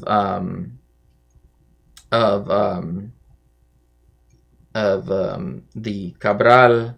I'm forgetting his surname now. Well, he called himself El Iluminoso, right? The enlightened one, or and he essentially was, de Carvajal. That's what his surname was. Where I mean, we watched the film on in the Discord, which make sure to join the Discord because we're going to be watching something later today. Actually, not in the too far future. His brother sold out the entire family, right? Essentially, he essentially told the Mexican Inquisition that his family were secret Jews, right? And so he got saved, so to speak, right? He was let off and was, congratulated, and the rest of his family was. So we have like the evidence of his testimony written down, and then we also have the descriptions of what they did to prove that they were Jewish, right? And this is also because we have documentation of the things that they would say, this is what Jewish people do, right? That the Inquisition had drawn up. Like, your neighbor might be a Jew, quote unquote, right? Or might be Judaizing, as the crime often was worded in that way. If they washed their hands before each meal, right? If they put clean linens out on Friday evening, if they light candles at sundown on Friday, right? Like, And this is because, again, going back, actually referring to Maria Elena Martinez, probably one of my favorite historians. May her memory be a blessing. She remarked on how this idea of limpieza de sangre, right, the purity of blood, the blood quantum ideology that started in Iberia, right, how it meant that even behavior was seen as something that was passed down, as it were, through the blood, right? So, if your great great grandfather did, all we said is ABCs backwards, and you say you're AB, that's because that was through the blood passed down to you, right? Like, it doesn't make any sense if you really think about it. But there's so many, because that is so ingrained into how people think about, like the phrase "blood is thicker than water." It's in the blood. I have Italian blood. I have blah blah blah blood. Like, that doesn't make any sense, right? We still use the language of blood, right, to describe these, but these things initially, and I would say to a great extent still do, have the implication of there are certain types of blood, quote unquote, right, that were seen as the wrong sort of blood, right? And so that's where you get the idea of people not having limpieza de sangre, those that had, again, speaking about Maria Elena's work, genealogical fictions, where having a Jewish ancestry, so many generations back, meant that you couldn't, join, you couldn't become nobility, you couldn't cross the Atlantic to become a settler, you couldn't do so many different things. So we're all a little Jewish since we wash our hands before meals? Sure. Well, I mean, I don't know. I mean, I've seen a lot of people that definitely don't wash their hands before meals. But, like, the thing is that, like if you go to a kosher restaurant, you will very often see, like, if you go to Montreal, or to LA here in Pico Rivera, right, where it's the main Jewish, in fact, there used to be a Mexican place called Mexikosher, but it shut down. Anyway, point being that we have kavort, right? At least that's the Yiddish word for it. And what you do is, before a meal, you have to say a bracha, right? And what is a bracha? It is a blessing, right? And during Shabbat, it's actually a bit different, because we say blessings over bread and wine. Now, why do we say those blessings? Why is it that it's preferable to do those blessings? Because if you do the blessing over bread, right, that counts for the whole meal, right? As opposed to doing the blessing for each and every type of thing that you're eating, right? So is it, fruit of the earth, or is it fruits of the vine, right? Or is it, like, what category does it fall into? Because they each have their own different blessings you have to say, right? But if you have a piece of bread and you wash your hands, where you 1, 2, 3, 1, 2, 3, right? And then you say the Netilat Yadayim blessing, right? After which you have to remain silent, right? Then you do the blessing over wine, and then you do the blessing over bread, on Shabbat anyway. And you do wine because then anything else you drink gets counted with the blessing over wine, right? So you don't have to say the blessing for everything that you drink, or, I mean, not everything that you drink, but, like, because most of them fall under the same category, which is the Shehakol blessing. But anyway, which is like the everything else blessing. Like, if it doesn't fall into the prescribed categories, there's like another one that's like everything else, like water, hot Cheetos, things like that, right? But anyway, point being that if you do the blessing over bread over wine, as you do on Shabbat, then you don't have to say blessings for each and every food type that you're eating. But the history of Jewish people washing their hands, saying the blessing over bread, right, slicing two hollow loaves, dipping them in salt, right, passing it around, and then eating it, right, to remember, the fact that we are in mourning of the loss of of the destruction of the Second Temple, right? They saw like, wait, they're doing something that is unchristian, right? Because there was a belief that Christianness, right, was something that was, as it were, in the blood, right? And that legacy still sticks with us to this day, right? Like, it's not as though that became more of a thing in the 19th century, right? It already was a thing, even in the 14th century, in the late 14th century, or in 380, when the first edicts of purity of blood come out, right? Particularly in Toledo, which was the first city to really do this, and then begins to spread and eventually, so again, it's not as though it was. I mean, it's even where we get the language of race itself, literally.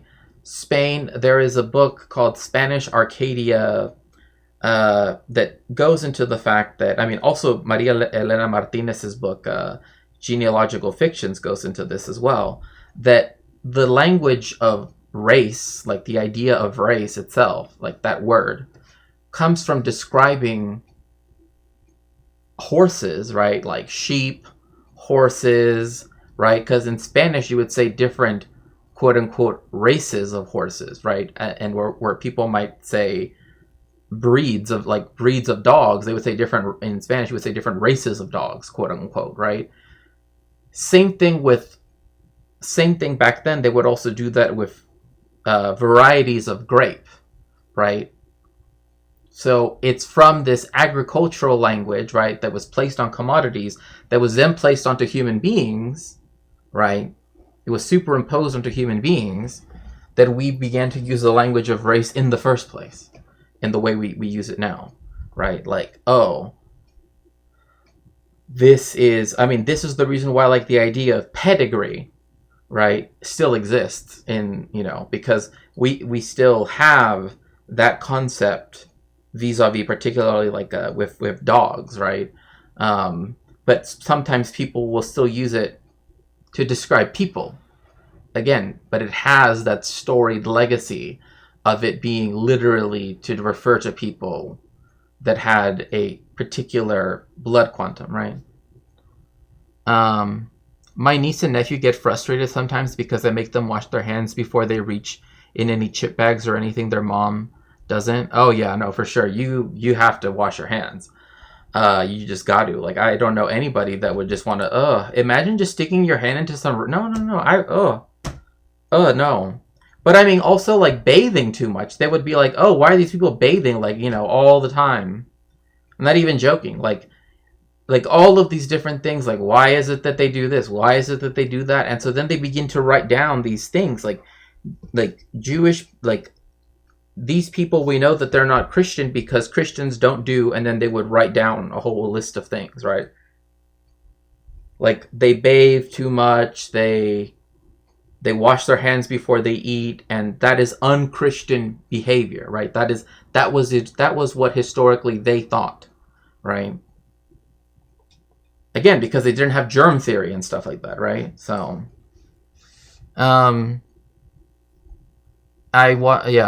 this one cool trick will save you having to say more blessings. Right, exactly, yeah. If you say it over bread, I mean, this is the reason why, but don't do it. If you ever go to a kosher restaurant and there's a basket of bread next to a sink, do not use that bread. That is, no. Like, I don't know why some restaurants started to do that, but again, I don't even need to bring up microbiology, why that's a bad idea. But if there's a basket full of pieces of bread next to a sink, I think you can sort of tell where that's going, right? Like, just, like, usually in almost everything that you order, whether it's a meat restaurant or a dairy restaurant or parev, usually they will give you something with bread. Almost always, right? And then you could say the blessing over bread. But do not eat the basket bread from next to the sink. Just don't. Please don't.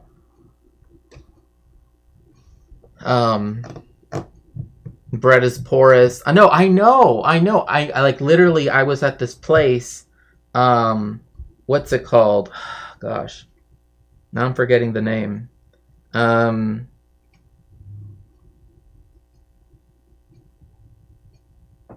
Gosh, it's like some, and it's one of those pun names for restaurants too. Gosh, why can't I remember it? But anyway, point being is that they sell sandwiches, right? So there, like, you have bread, right? But they got this big old thing of, you know, yeah, yes, please do not eat the bread next to the sink, please. Just don't. I'm actually gonna look up the name of the restaurant because I'm actually like, why can't I remember this? I know that this restaurant exists, but as soon as I figure it out too, I'm gonna be like, oh, that's right, it's called that dumb name because it's literally a pun. It's literally a pun. So Anyway, uh,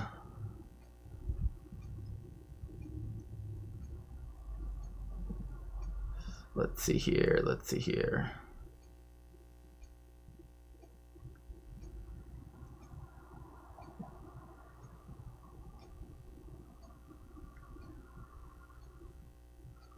It better still be open. Because I swear that place was always popping. It was always popping. Every time I went anyway. I don't know. Like maybe they closed it down because too many people ate the bread. And you don't do that. You do not eat the bread next to the sink. Please. Oh my gosh. Did it literally close down? No way. There's no way. It can't be. It did it? Oh my gosh. I'm like, because I'm seeing all these other restaurants. They have oh no, wait, hold up. We're getting closer. No, that's not it. No, that's not it either. Gosh. I swear it's like right here. For some reason it's just not showing up. Because there's that other place, and it's okay. It's okay, I guess. I've had better kosher hibachi. But anyway.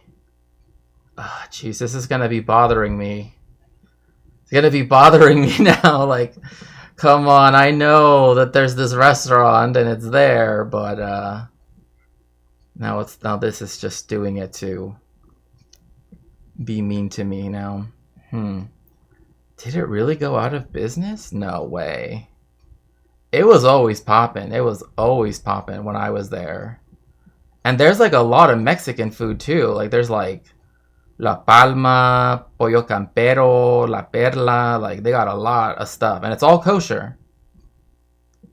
Except for, I guess, now this place closed down, but no way. Oh my god. Sorry. I'm like literally finding out that this place that like I literally would have thought would never have closed is closed. Like, no way. Oh my gosh. No, that can't be. Someone must have someone ate from the basket of bread. I'm telling you. They didn't listen. They didn't listen to me. I told them, you're never supposed to eat. You're never supposed to eat from the basket of bread in the restroom. Like, come on. Like, come on.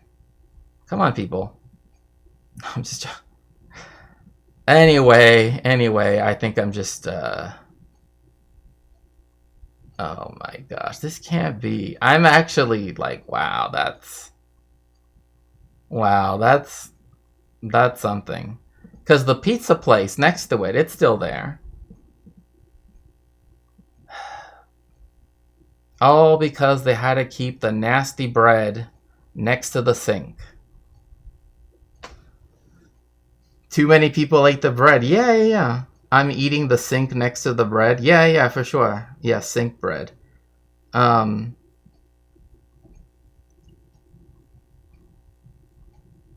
no, it's always good. Oh yeah, in French too, right? To call things like race, right? Yeah, yeah, yeah. People touch the bread on the table in the basket, but don't take it or eat it. It's gross. Oh yeah.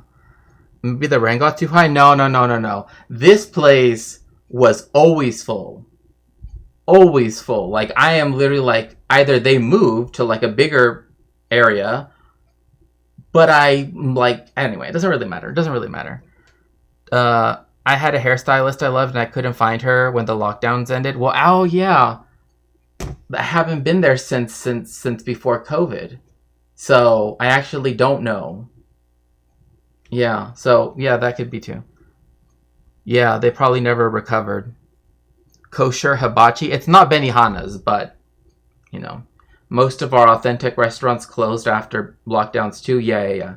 Yeah, do not eat the bathroom bread, okay? It's full of sewer water, okay? Sewer water. Sewer water. Okay? Anyway, so now we're gonna obviously I'm not gonna be able to finish this because I do want to have time to be able to do the whole thing, right? But we are gonna watch a little bit. Orgesh, yeah, I bet the sink bread smells delicious. Look, I am not putting any part of my body next to the sink bread, okay? I don't care, Yoshua. I don't care, Mordecai. Like, I don't care if it was freshly baked this morning. It's full of sewer water, okay? It's full of sewer water right now. I can see it. I can see it right now. I see just sewer water. You know, I am not gonna drink that. I mean, I'm not gonna eat that. It stinks, okay? It stinks.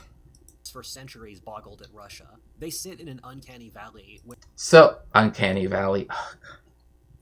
So anyway, we're going to move over from talking about how to write history to someone who likes to say that they know about history. So we're going to talk about this person has definitely had the sink bread, you know, so to speak. Where they have several very European traits, but others which are very Asiatic. Russia has been one of the... Oh gosh. Literally was talking about stuff like this, and then Rudyard, the Gorillian Sicilian Lynch shows up and... the most powerful countries in all of world history. The world's view is still focused on Russia today due to their war with Ukraine. That being said, Russia has always kept to itself. Like a quiet, really... What? Russia has always kept to itself. That's not keeping to itself. I don't know, like, where on earth this is keeping to itself. Like, again, like, there are multiple people, including, like, Lucy Haze, that is also a friend of the stream, who knows, she knows very well about the Polish-Lithuanian Commonwealth, and that history, and is also a big advocate, you know, for, you know, Ukraine, etc., right? Among other people. To say Russia has kept to itself is like saying the United States has kept to itself. Like, that's just what... Again, this is what happens when you eat the sink bread, okay? Don't eat the bread next to the sink. Jacked kid who eats by himself at the edge of the cafeteria table. Russia just keeps doing its own thing, while the rest of the world watches in confusion. This video exists... What?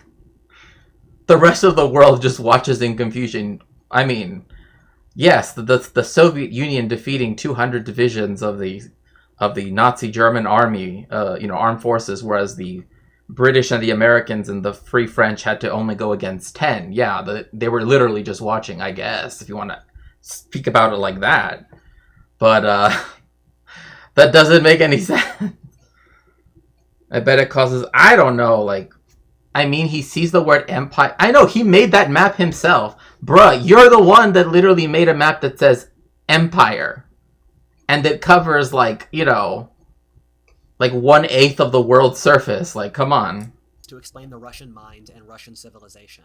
Like, where do you think Russia got, like, all of these things from? Like, you know, like, even if we were to just focus on, like, the older buildings. Where do you think it got these tiles from? Where do you think it got this marble from? Where do you think it got this gold from? You know, like... assumptions you need to change between the West and Russia in order to understand how Russia works as a culture. What I've found with these videos is that if you understand the conditions under which a certain culture forms, you are capable of empathizing with them, even if you don't like the end point. Of any country in the world, Russia... I mean, again, this is like... But this is acting like there is such a thing as a monolithic Russian culture, and there isn't. I mean, that's the reason why, like, when people say, oh, there's no such thing as American culture, right? And MAGA communists go crazy, right? It's not because we're saying there is no, that there is nothing here. It's we're saying there's no such thing as anything that is singular and hegemonic, right? Like, the French-speaking people around Lafayette in Louisiana, right, interact in their own culture very differently from the people that are, seen as Spanish American in northern New Mexico. It's a vast difference, right? Even from the Anglo Americans that still live in New England, right? It's just different. So that's why it's like very difficult to say this is, because as soon as you begin to say, oh, well, there's this type of thing or that type of thing, or there's a regional, or there's a, like, as soon as there's any amount of difference, it's no longer one culture, right, so to speak. So Russia's just on that Sigma grind set, I guess. is possibly the one Americans or Westerners should try their hardest. The world in 1961. I mean, like, see... I mean, again, like, I don't... Wait a second. In 61, he's still counting Algeria as being part of France? Nah, bro, no. You wrong. This is just wrong right here. This is not right. This is not right. This should not be colored that way.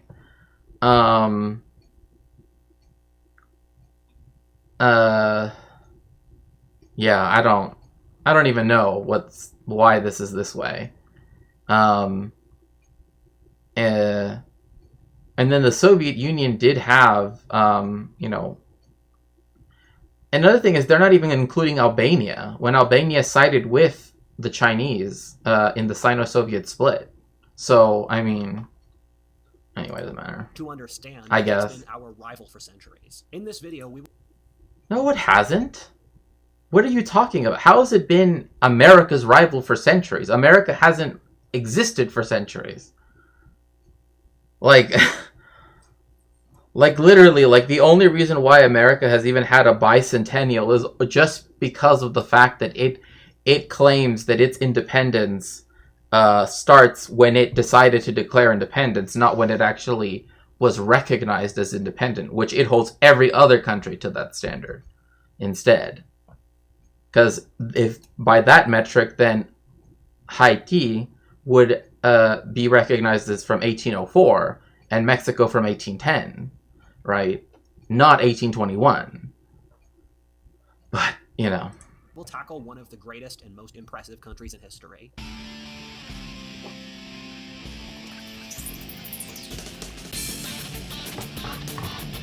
Oh my gosh.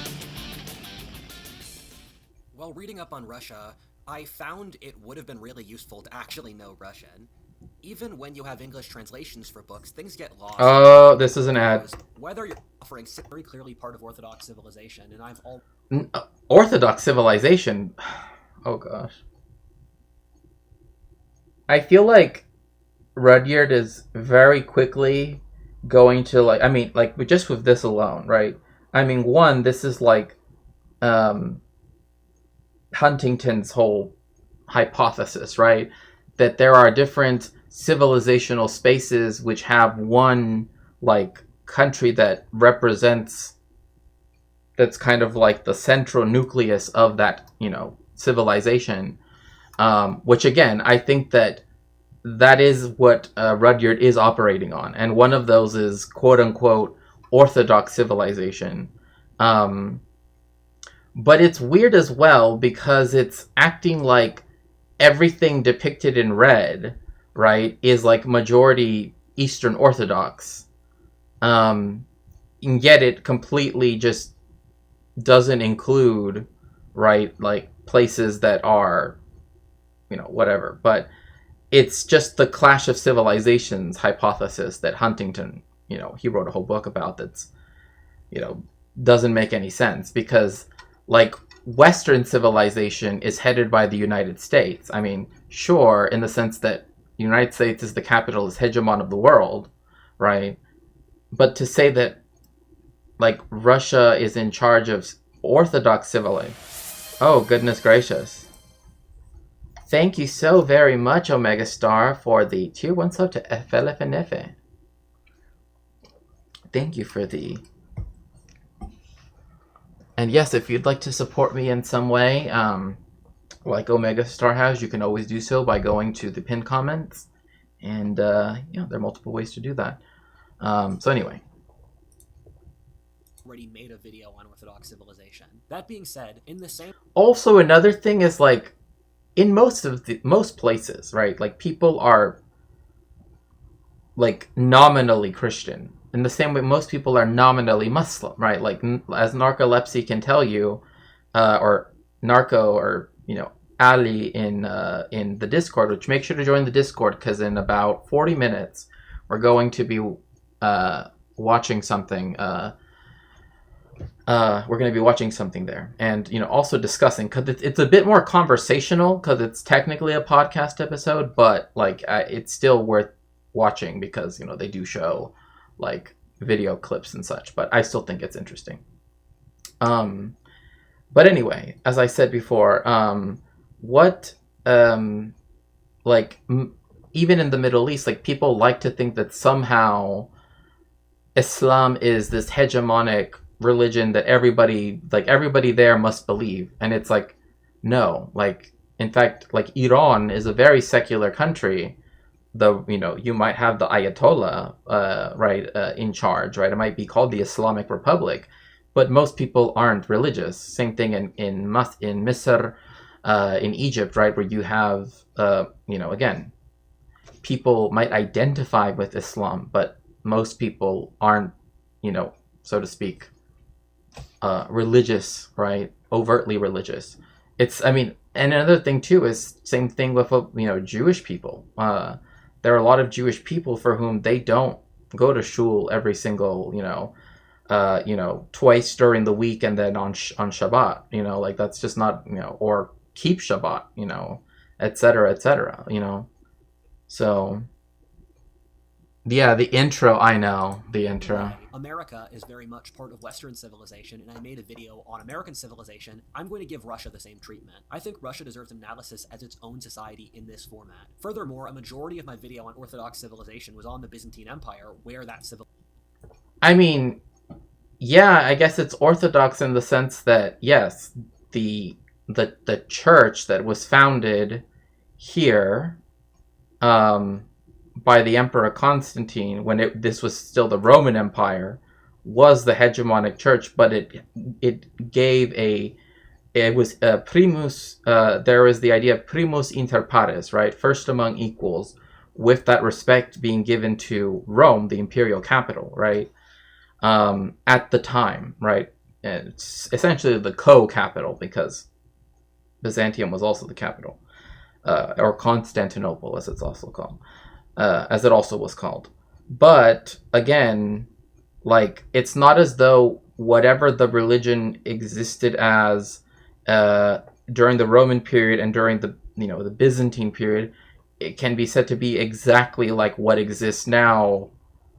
And another thing too is he doesn't even recognize the fact that there are Orthodox Christians that aren't in Armenia, right? Like, in the other map, he didn't even include Cyprus, which was one of the first places to be given their own national church, so to speak. Like, the Church of Cyprus was founded very early on in history, in Christian history. Same thing with Antioch. It was the first episcopal see, right, founded. And really, like, if people, like, if you read in the Acts of the Apostles, it describes the Council of Jerusalem, And that is often seen as the foundation of the patriarchate in Jerusalem. But in reality, like, to say that there was one, it's a whole, there's a lot of archaeological, anthropological, historical contention about that to some extent. And we know that most of the texts that we do have when Christianity really, exists, comes to be as it is now, right, of which there is no strain that has any direct link to anything in Palestine, for example. Like, there is no OG Christianity, because at the Council of Nicaea, that's where they chose what was going to be Christianity, with some exceptions. Like, it wasn't until the Second Council of Carthage, if I remember correctly, where, like, the canon of the Bible was even settled. So for hundreds of years, like, literally, everybody had different Bibles, right? So, anyway. Civilization forms, while Russia was added on as a later extension. If you want more context on what unifies the Orthodox... Like, see, and then this too, like, adding in this area is literally just saying wherever there are people in Russia, right, that is Orthodox civilization. But we know that that's not true, right? Like for example, here in the part that would be where Romania is a very large Hungarian population. However, unlike the Hungarians that live, as it were, in these current nation-state boundaries of the country of Hungary, they tend to be Protestant, right? And so, because of that, right, this should actually be, there should technically be a space here that is not considered Orthodox, right? And it's not as though there are not, doesn't even include the island of Cyprus or the island of Crete, right? And there still are Christians, large Christian communities in the Southwest Asia and North Africa, like the Copts, right? Same thing in Palestine and in Lebanon, etc., etc. That would be Eastern Orthodox churches, right? And this, I guess, would just be Georgia and Armenia, but anyway. Orthodox world together, watch that video. However you divide the Orthodox world on a civilizational basis is really a Rorschach test for how you see... A Rorschach test? For instance, Siberian Russians, have their own religion and culture, right? And to say that they are Russian, right? Like, to even say that besides, like, Russian citizens, right? Is to, and I know that that's not how you're saying that, right? Like, you're saying it to describe, right, like, a particular set within the people that constitute, like, Russia's population, right? That that aren't, as it were, like, part of the nationality, right, or the ethnic group, as people might understand it perhaps a bit more in America, saying nationality or the nation is a little bit muddled because it's often used interchangeably with country, right? Like, nation and country are the same, but in the more historical sense, right, like, a nation usually refers to a people group, right? So, but yes, like, there are other nationalities that's why Russia was called the prison house of nations, right? Because there were all these other peoples that are, warehoused within the Russian, imperial borders, right? But I do find it weird that, like, Europe somehow ends. Oh my goodness. Welcome in so much. Neuroride, thank you so very much for the raid. Welcome, streamer. Welcome, raider. Welcome to the fun. It's so nice to see you. Hope you're doing well. You came at a very good time where we're talking with Rudyard. Yeah, no worries. Yeah, no, Geodragon. I like, that's why I said, like, I know you mean it in the sense of, like, within the borders of the country of Russia. That's what, so don't worry about that. I totally get that. Also, it's kind of weird that, like, Anyway, I should probably just stop like over. Yay! I think I scared away my viewers by ranting about disability justice and healthcare. Oh my gosh. It's good to see everyone. It's good to see all of you as well. I mean, but there needs to be disability justice and healthcare. Like it's anyway. Yeah. Ah, je vois. See the world or what metrics you use. This is since you have the big four civilizations, as I call them, those being Europe, the Middle East, India, and China. Well, I don't see how one could say that Europe, as on its own, is a civilization. Like how? Like explain that to me. Like I honestly really don't see how. Like there are things that now, because of ideological reasons, people would say that, like, maybe for Americans, right, they would see Europe as some whole, united whole, even culturally speaking. But there really is no like European civilizational space as he's trying to argue here. Same thing with like India. What does that even mean? Like India didn't exist in the concept as we know it now until it was colonized by the British. Right? Same thing with like China, like and then also saying the Middle East, right? And going into parts of like what would be considered, part of like the Mughal Empire, or would be part of several other empires, right, in history, right? Like because one, like when you say civilization and you're saying the big four, like usually when people are talking about civilizations historically, they mean 6,000 years ago, right? When there was the ones that started in Mesopotamia, Egypt, the Indus River Valley, and the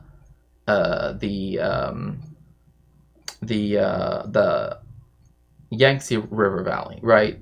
Those were the four the four quote unquote civilizational spaces, right? Oh, thank you so much, Piffle Cakes. I appreciate that. Yes, it's so nice to see you. Yay! What unites in Udmurt and in Andorran? Like, again, he's also acting like everybody in Europe, right, shares very specific characteristics with one another, right? That oh, the invisible line that we're drawing here is also a racial ethnic line, right? Like had there never been the mass deportation of the Crimean Tatars, which was wrong, right? Would they be seen as the same as the British or the English themselves? I don't think so. Like again, that's why it just doesn't make. That's based on a much earlier lines being drawn, right? Exactly. Like it just makes no sense. Like beyond that, the lines get more blurry or arbitrary. Some thinkers have put all of the lines are arbitrary. What are you saying? All borders are arbitrary. Like I remember once someone tried to argue that, like, well, there's a river and blah blah blah, and with the Rio Grande, right? And I'm like, so what you're saying is that a fish, right, will at one point slightly swim on the U.S. side and slightly swim on the Mexican side, and it's like a full civilizational difference every time it swims back and forth. Because that's what they were arguing with human beings, right? So I'm saying, well, what about with the fish in the river, right? If the river supposedly means this entire shift over, then you're saying that a fish also experiences this just by swimming. Like Byzantium as an extension of Greco-Roman civilization. Others like again, Greco. The only Greco-Roman thing there is Greco-Roman wrestling, which was developed after the fact. So there's that. Oh, not Spengler. Oh my god. Spengler, Oswald Spengler. Wow. Spengler put it as part of the Middle East. Some say that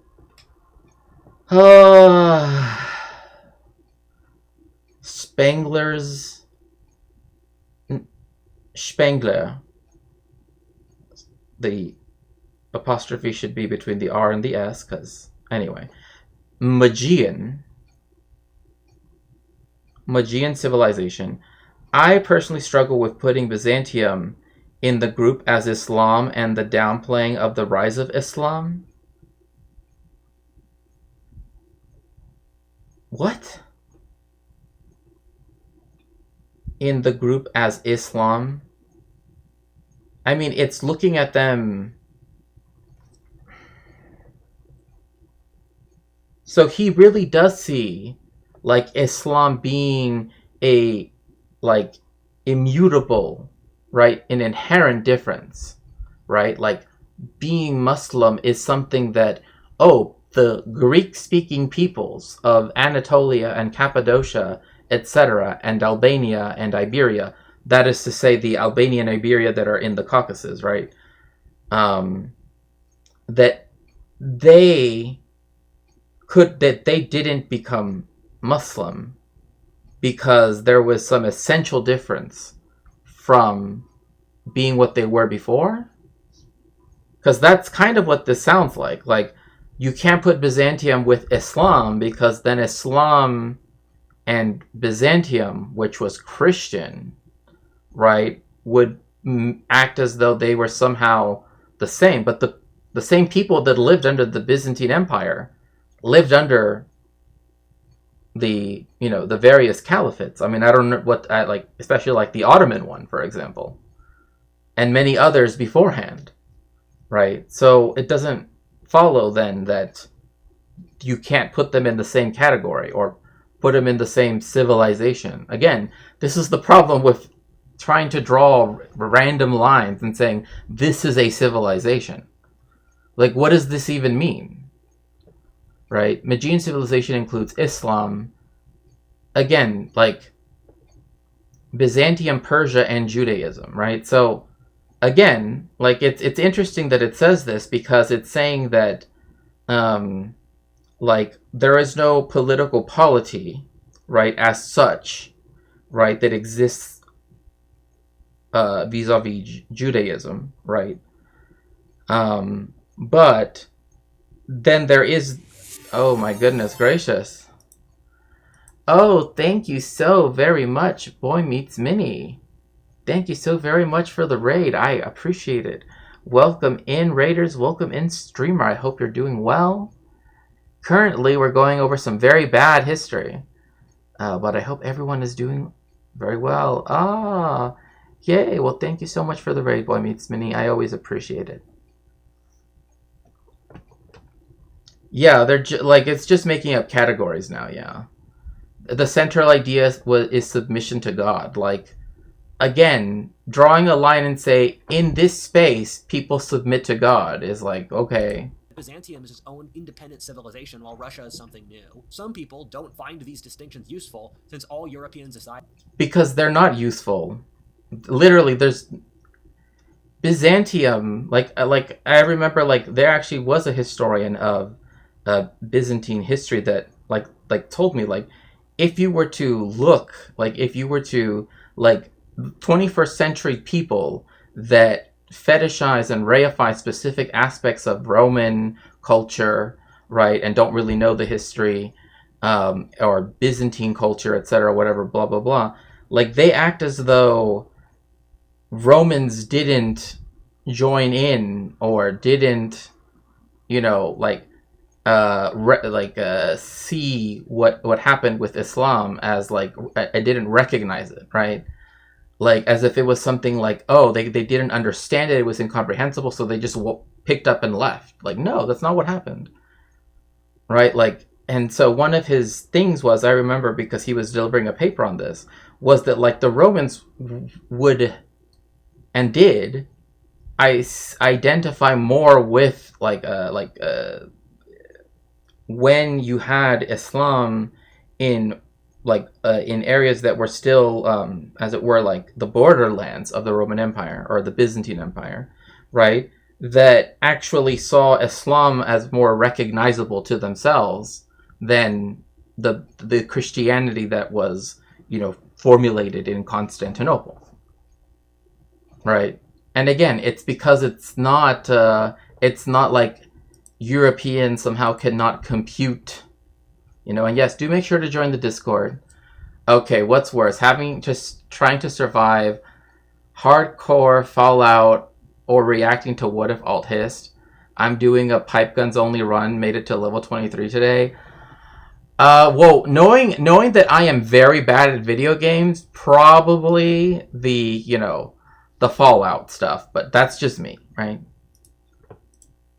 Are similar enough that the lines don't matter. Okay. Europeans in the chat. WhatIfAltHist made a very strong claim that all European civilizations are so close to one another, that they're so alike, that there is no need to make any distinction between them. You heard it. I'll play it back again if you want me to. What? Explain. What is Rudyard getting at? We must explain Rudyard. And yes, if you'd like to help me in some way, you can always do so by going to my throne or the other links in the pinned comments. Can anyone, are there any Europeans in chat? Can anyone tell me how he just said that all Europeans are alike? Its own independent civilization, while Russia is something new. Some people don't find these distinctions useful, since all European societies are similar enough that the lines don't matter. The Polish... That's what he's comparing it to, right? To try to compare Byzantium to Russia, right? Saying that Russia is something completely new vis-a-vis Byzantium, but all European societies are so alike that distinctions don't matter. I gotta say, I don't think that that's true. I don't know. I don't know, but I have a feeling that, even those of us that are not necessarily European wouldn't think that this would be the case, right? There's so many cultural differences in just multiple regions of France, doesn't make sense. I'm thinking just Bretagne, right? Just think about Brittany, right? En Bretagne, you have a completely different culture, different references in terms of collective history, etc., even language, right? As opposed to, Burgundy, as opposed to Provence, as opposed to, Aquitaine, Aquitaine, right? Let alone trying to compare something like the southern part of the southern part of Spain to the northern part of Norway. Oh yeah, these are essentially the same, right? There's hardly any difference between these two cultures here. The culture here on the Alboran Sea is different from the culture here in Galicia, which is different from the culture in Burgos, which is different from the culture in Madrid, which is very different from the culture in Barcelona and Valencia. I think it's literally an Americanist view, an American's view of Europe as being they're all really small countries, and to me they seem similar because they're all essentially just white people, right? His sources, Koneshki. Byzantium is more like Kiev than London is to Byzantium. Again, and to even say that the modern people in Turkey, right? Like they were the ones that again, using the architecture of the area, right, continue to advance on the architecture. Like this is there's like this weird thing where they think that, oh, the architecture of the Ottomans is just them copying. Oh my goodness gracious. Oh my goodness. Welcome, welcome. Oh, thank you so much for the watch streak, and also thank you so much for the 6-month streak subscription, Looney Tunes 9000. Always very glad to see you here. I'm not European, but knowing how much they infight, they are not all alike. I mean, like imagine telling someone from Hamburg, right, that they are that you find no difference between them from someone from just some random, like the German equivalent of some redneck town in like Lower Bavaria. They're gonna you're gonna hear some German. That's what I'm gonna say. Like some very unique German then, because they don't even speak the same dialect of German. There's a standard German, but it's not like it's a multipolar language, so to speak, right? All Europeans have human skin. Brythonic language-speaking peoples have a unique Christian cultures, right? I mean, in a very similar way, like although Galicia was Latinized or Hispanicized, right? That is to say, really Romanized, I guess would be one way to say it, but Latinized, I guess would be perhaps the best way to say it. In terms of the language, right? They might not have the Celtic language that they would have otherwise have had. Like the cultural stuff, like the things that they do, the things that they eat, it's still, connects them to that's why I don't think it's fair or just, right, that they don't get to be counted in that Council of Celtic Nations, right? Because one of their requirements is you have to have a extant,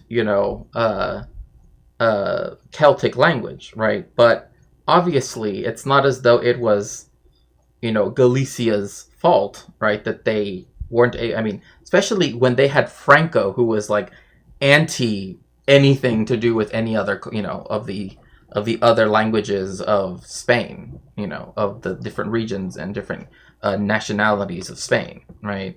Particularly went hard against Catalan, right? But also against Galician and others, right? So it's all the same to the United States, Dutch, Danish thing. Yeah, like that's what I'm saying is like for them, like they would be like, well, Italy's just like Germany, it just has nicer weather. It's like that's essentially what he's saying, right? Like, oh, there's no real difference between them. It's just like, oh, it doesn't get that cold in winter in Naples. But it's essentially Hamburg. Like, no, it's not. Shredder Koneshki said that Russia is an extension of Mongolian Central Asian civilization. I'm not going to get too bogged. Wait. So that's literally the quote-unquote, like, Eastern Hordes thing. I mean, that's literally what that is. So I don't know Koneshki, but that sounds as part of that propagandistic view, right, that Russians are not, like, there are no Russians that can be considered Europeans or they can be considered white because they actually represent, again, by calling back to, the Mongolians, the Mongolian Empire, right, literally Eastern hordes. I mean, the Golden Horde, for example, etc., right, which was in part of Russia, for example. That's just, I mean, I just gotta say it, that's just people trying to, I mean, that's literally when people bring out the calipers, you know what I mean? Meanwhile, he's forgetting how big and diverse the U.S. Yeah, I mean, there are so many people that act like, I mean, one thing is people act like people don't know that there are parts of California that are more conservative. It's like, oh, we know. right? But we also know that, nestled within all of the different parts of California, right, are different cultures of just different people that, have historically lived here, whether they are the indigenous people, whether they are the Mexican people, whether they are, et cetera, right? Like, the list goes on, right? Um, and so, like, people try to act like, oh, there's like very liberal people in LA, and then there's, you know, real American patriots, like, outside of LA, right? And it's like, no, there are people that live in areas where, again, they still do like cannery work, etc., that aren't necessarily, chuds, right? That are white and aren't necessarily chuds, like that's, and it doesn't even have to be cannery work. It can be, so many other things, right? But this belief that that everything can be divided into just a binary, right? It's just, down in this discourse. I think. wait, my civilization analysis is holistic. No, it's not. I'm sorry, Rudyard. Like, look, I know that you've been called a historian by several podcasters, and I know that it doesn't take a degree necessarily to make a historian, right? There have been many people who have been, great historians that didn't necessarily, do it via the academy, right? And are now read in the academy. But I will say that their number is far fewer than, academic historians. And that's because, again, to meet the scholarly rigor of academic history is a lot harder to do so if you aren't trained in historical method, which is what we were talking about earlier, right?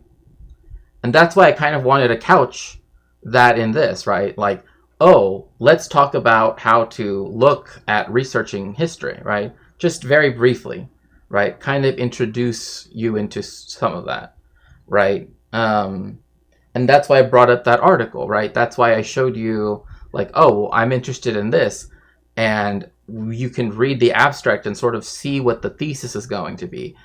I showed you, like, oh, well, its source is this, this, this. So I know that it's, what it's looking at and blah, blah, blah, right? All of those things, right? So, and of course, I plan to do more streams where I do kind of like research methods. This is not a one and done type of thing. And I know that there are people for whom like this interests them insofar as like research skills, right? Like being like research methods are always important to, learn and to just keep honing, right, for the rest of your life. So like you're never done with getting your research skills better. It's always a good thing to just, always be willing to question and complicate, as I like to say, right, our understanding of different things. So therefore, our research has to also match that. But I'm sorry, Rudyard, your civilization analysis, whatever that even is supposed to mean, is not holistic. Again, just because podcasters say you're a historian does not make you a historian. Like, no.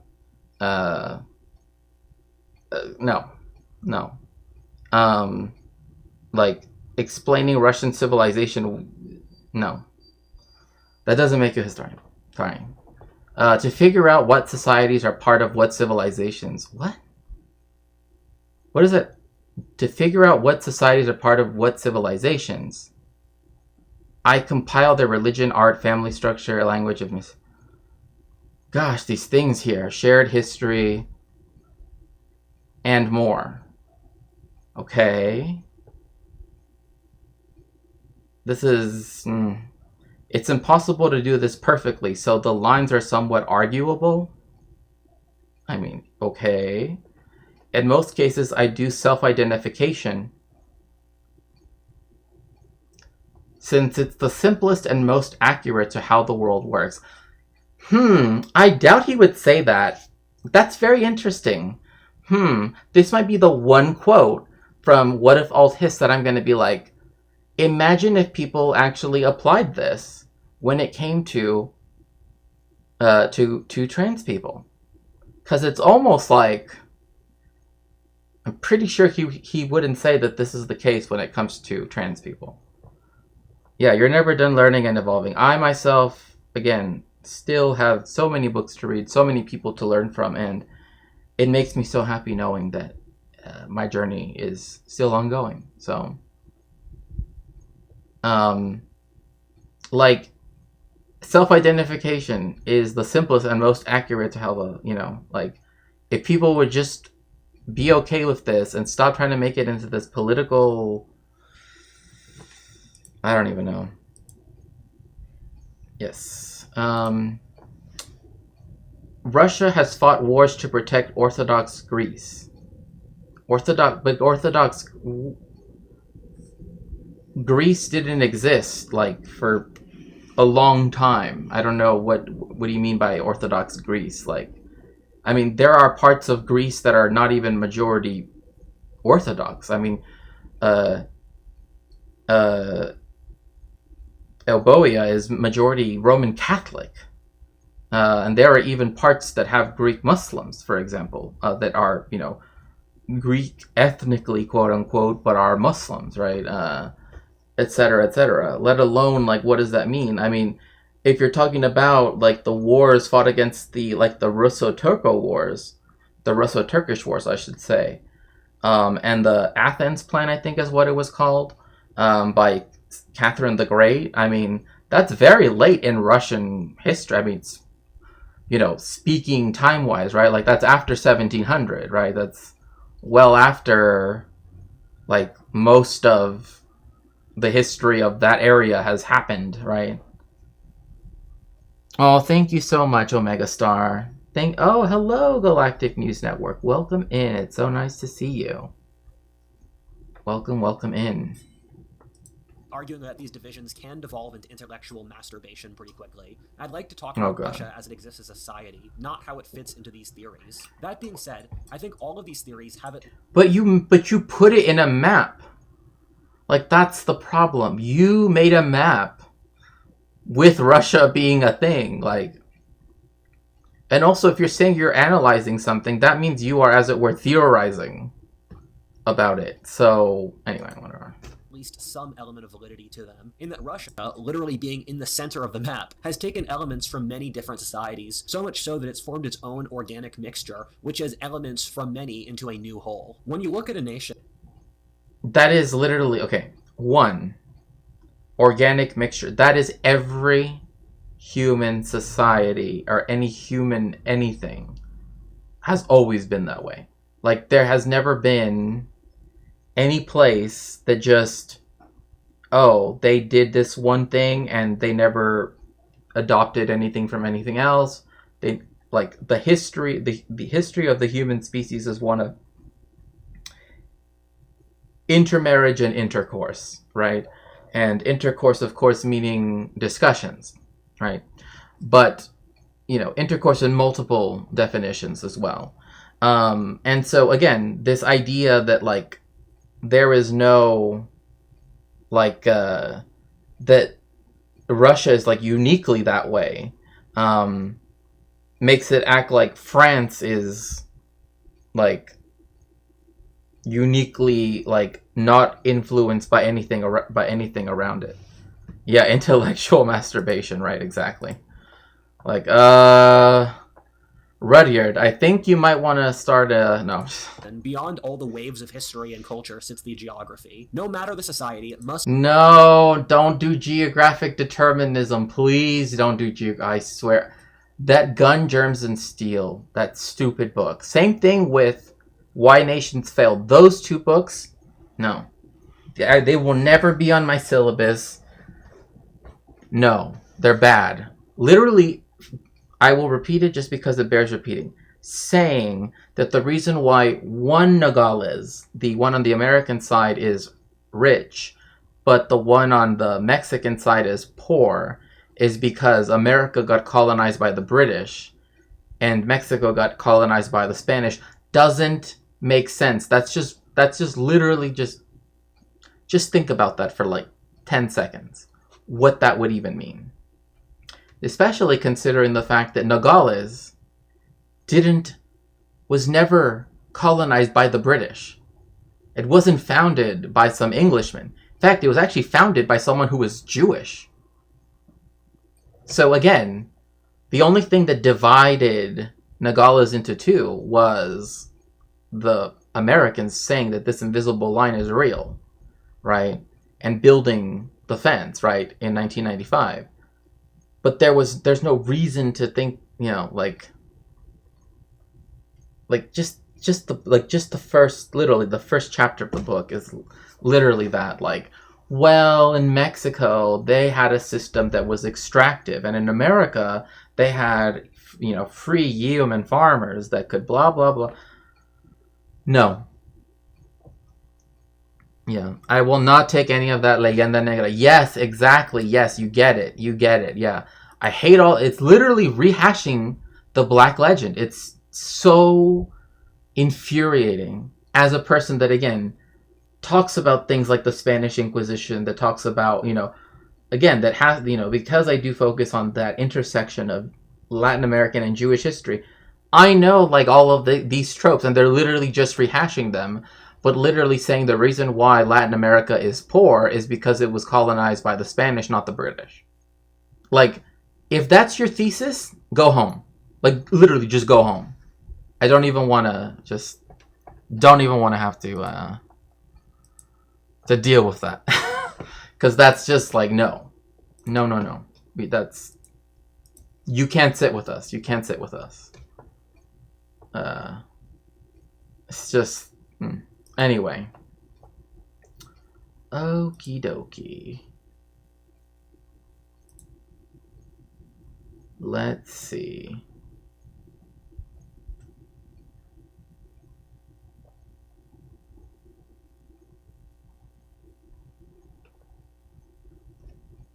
That's so weird. I hadn't heard this before. I know. It's just so... Oh, okay. Je sais.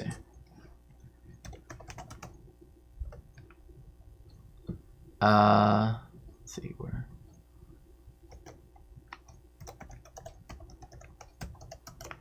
Okay, everyone. Please make sure that you are part of the Discord if you can. As I said, we're going to watch something there in very soon. It should be technically starting right about now. On Twitch, we're going to raid No Justice MTG, who, again, I recently found out had a Twitch channel. So make sure to get into the machine while we head on over and tell her hello. It was a wonderful time speaking to you about, again, how to research history and also looking at some very bad history. And, I'm very glad to have all of you here. And again, thank you so very much for joining me.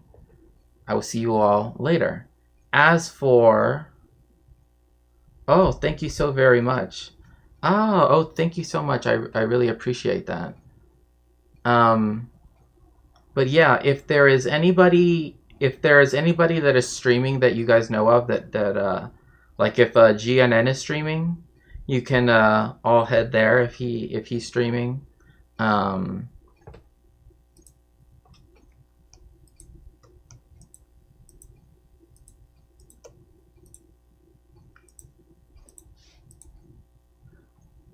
But otherwise, I will see you all very soon. Thank you, everyone.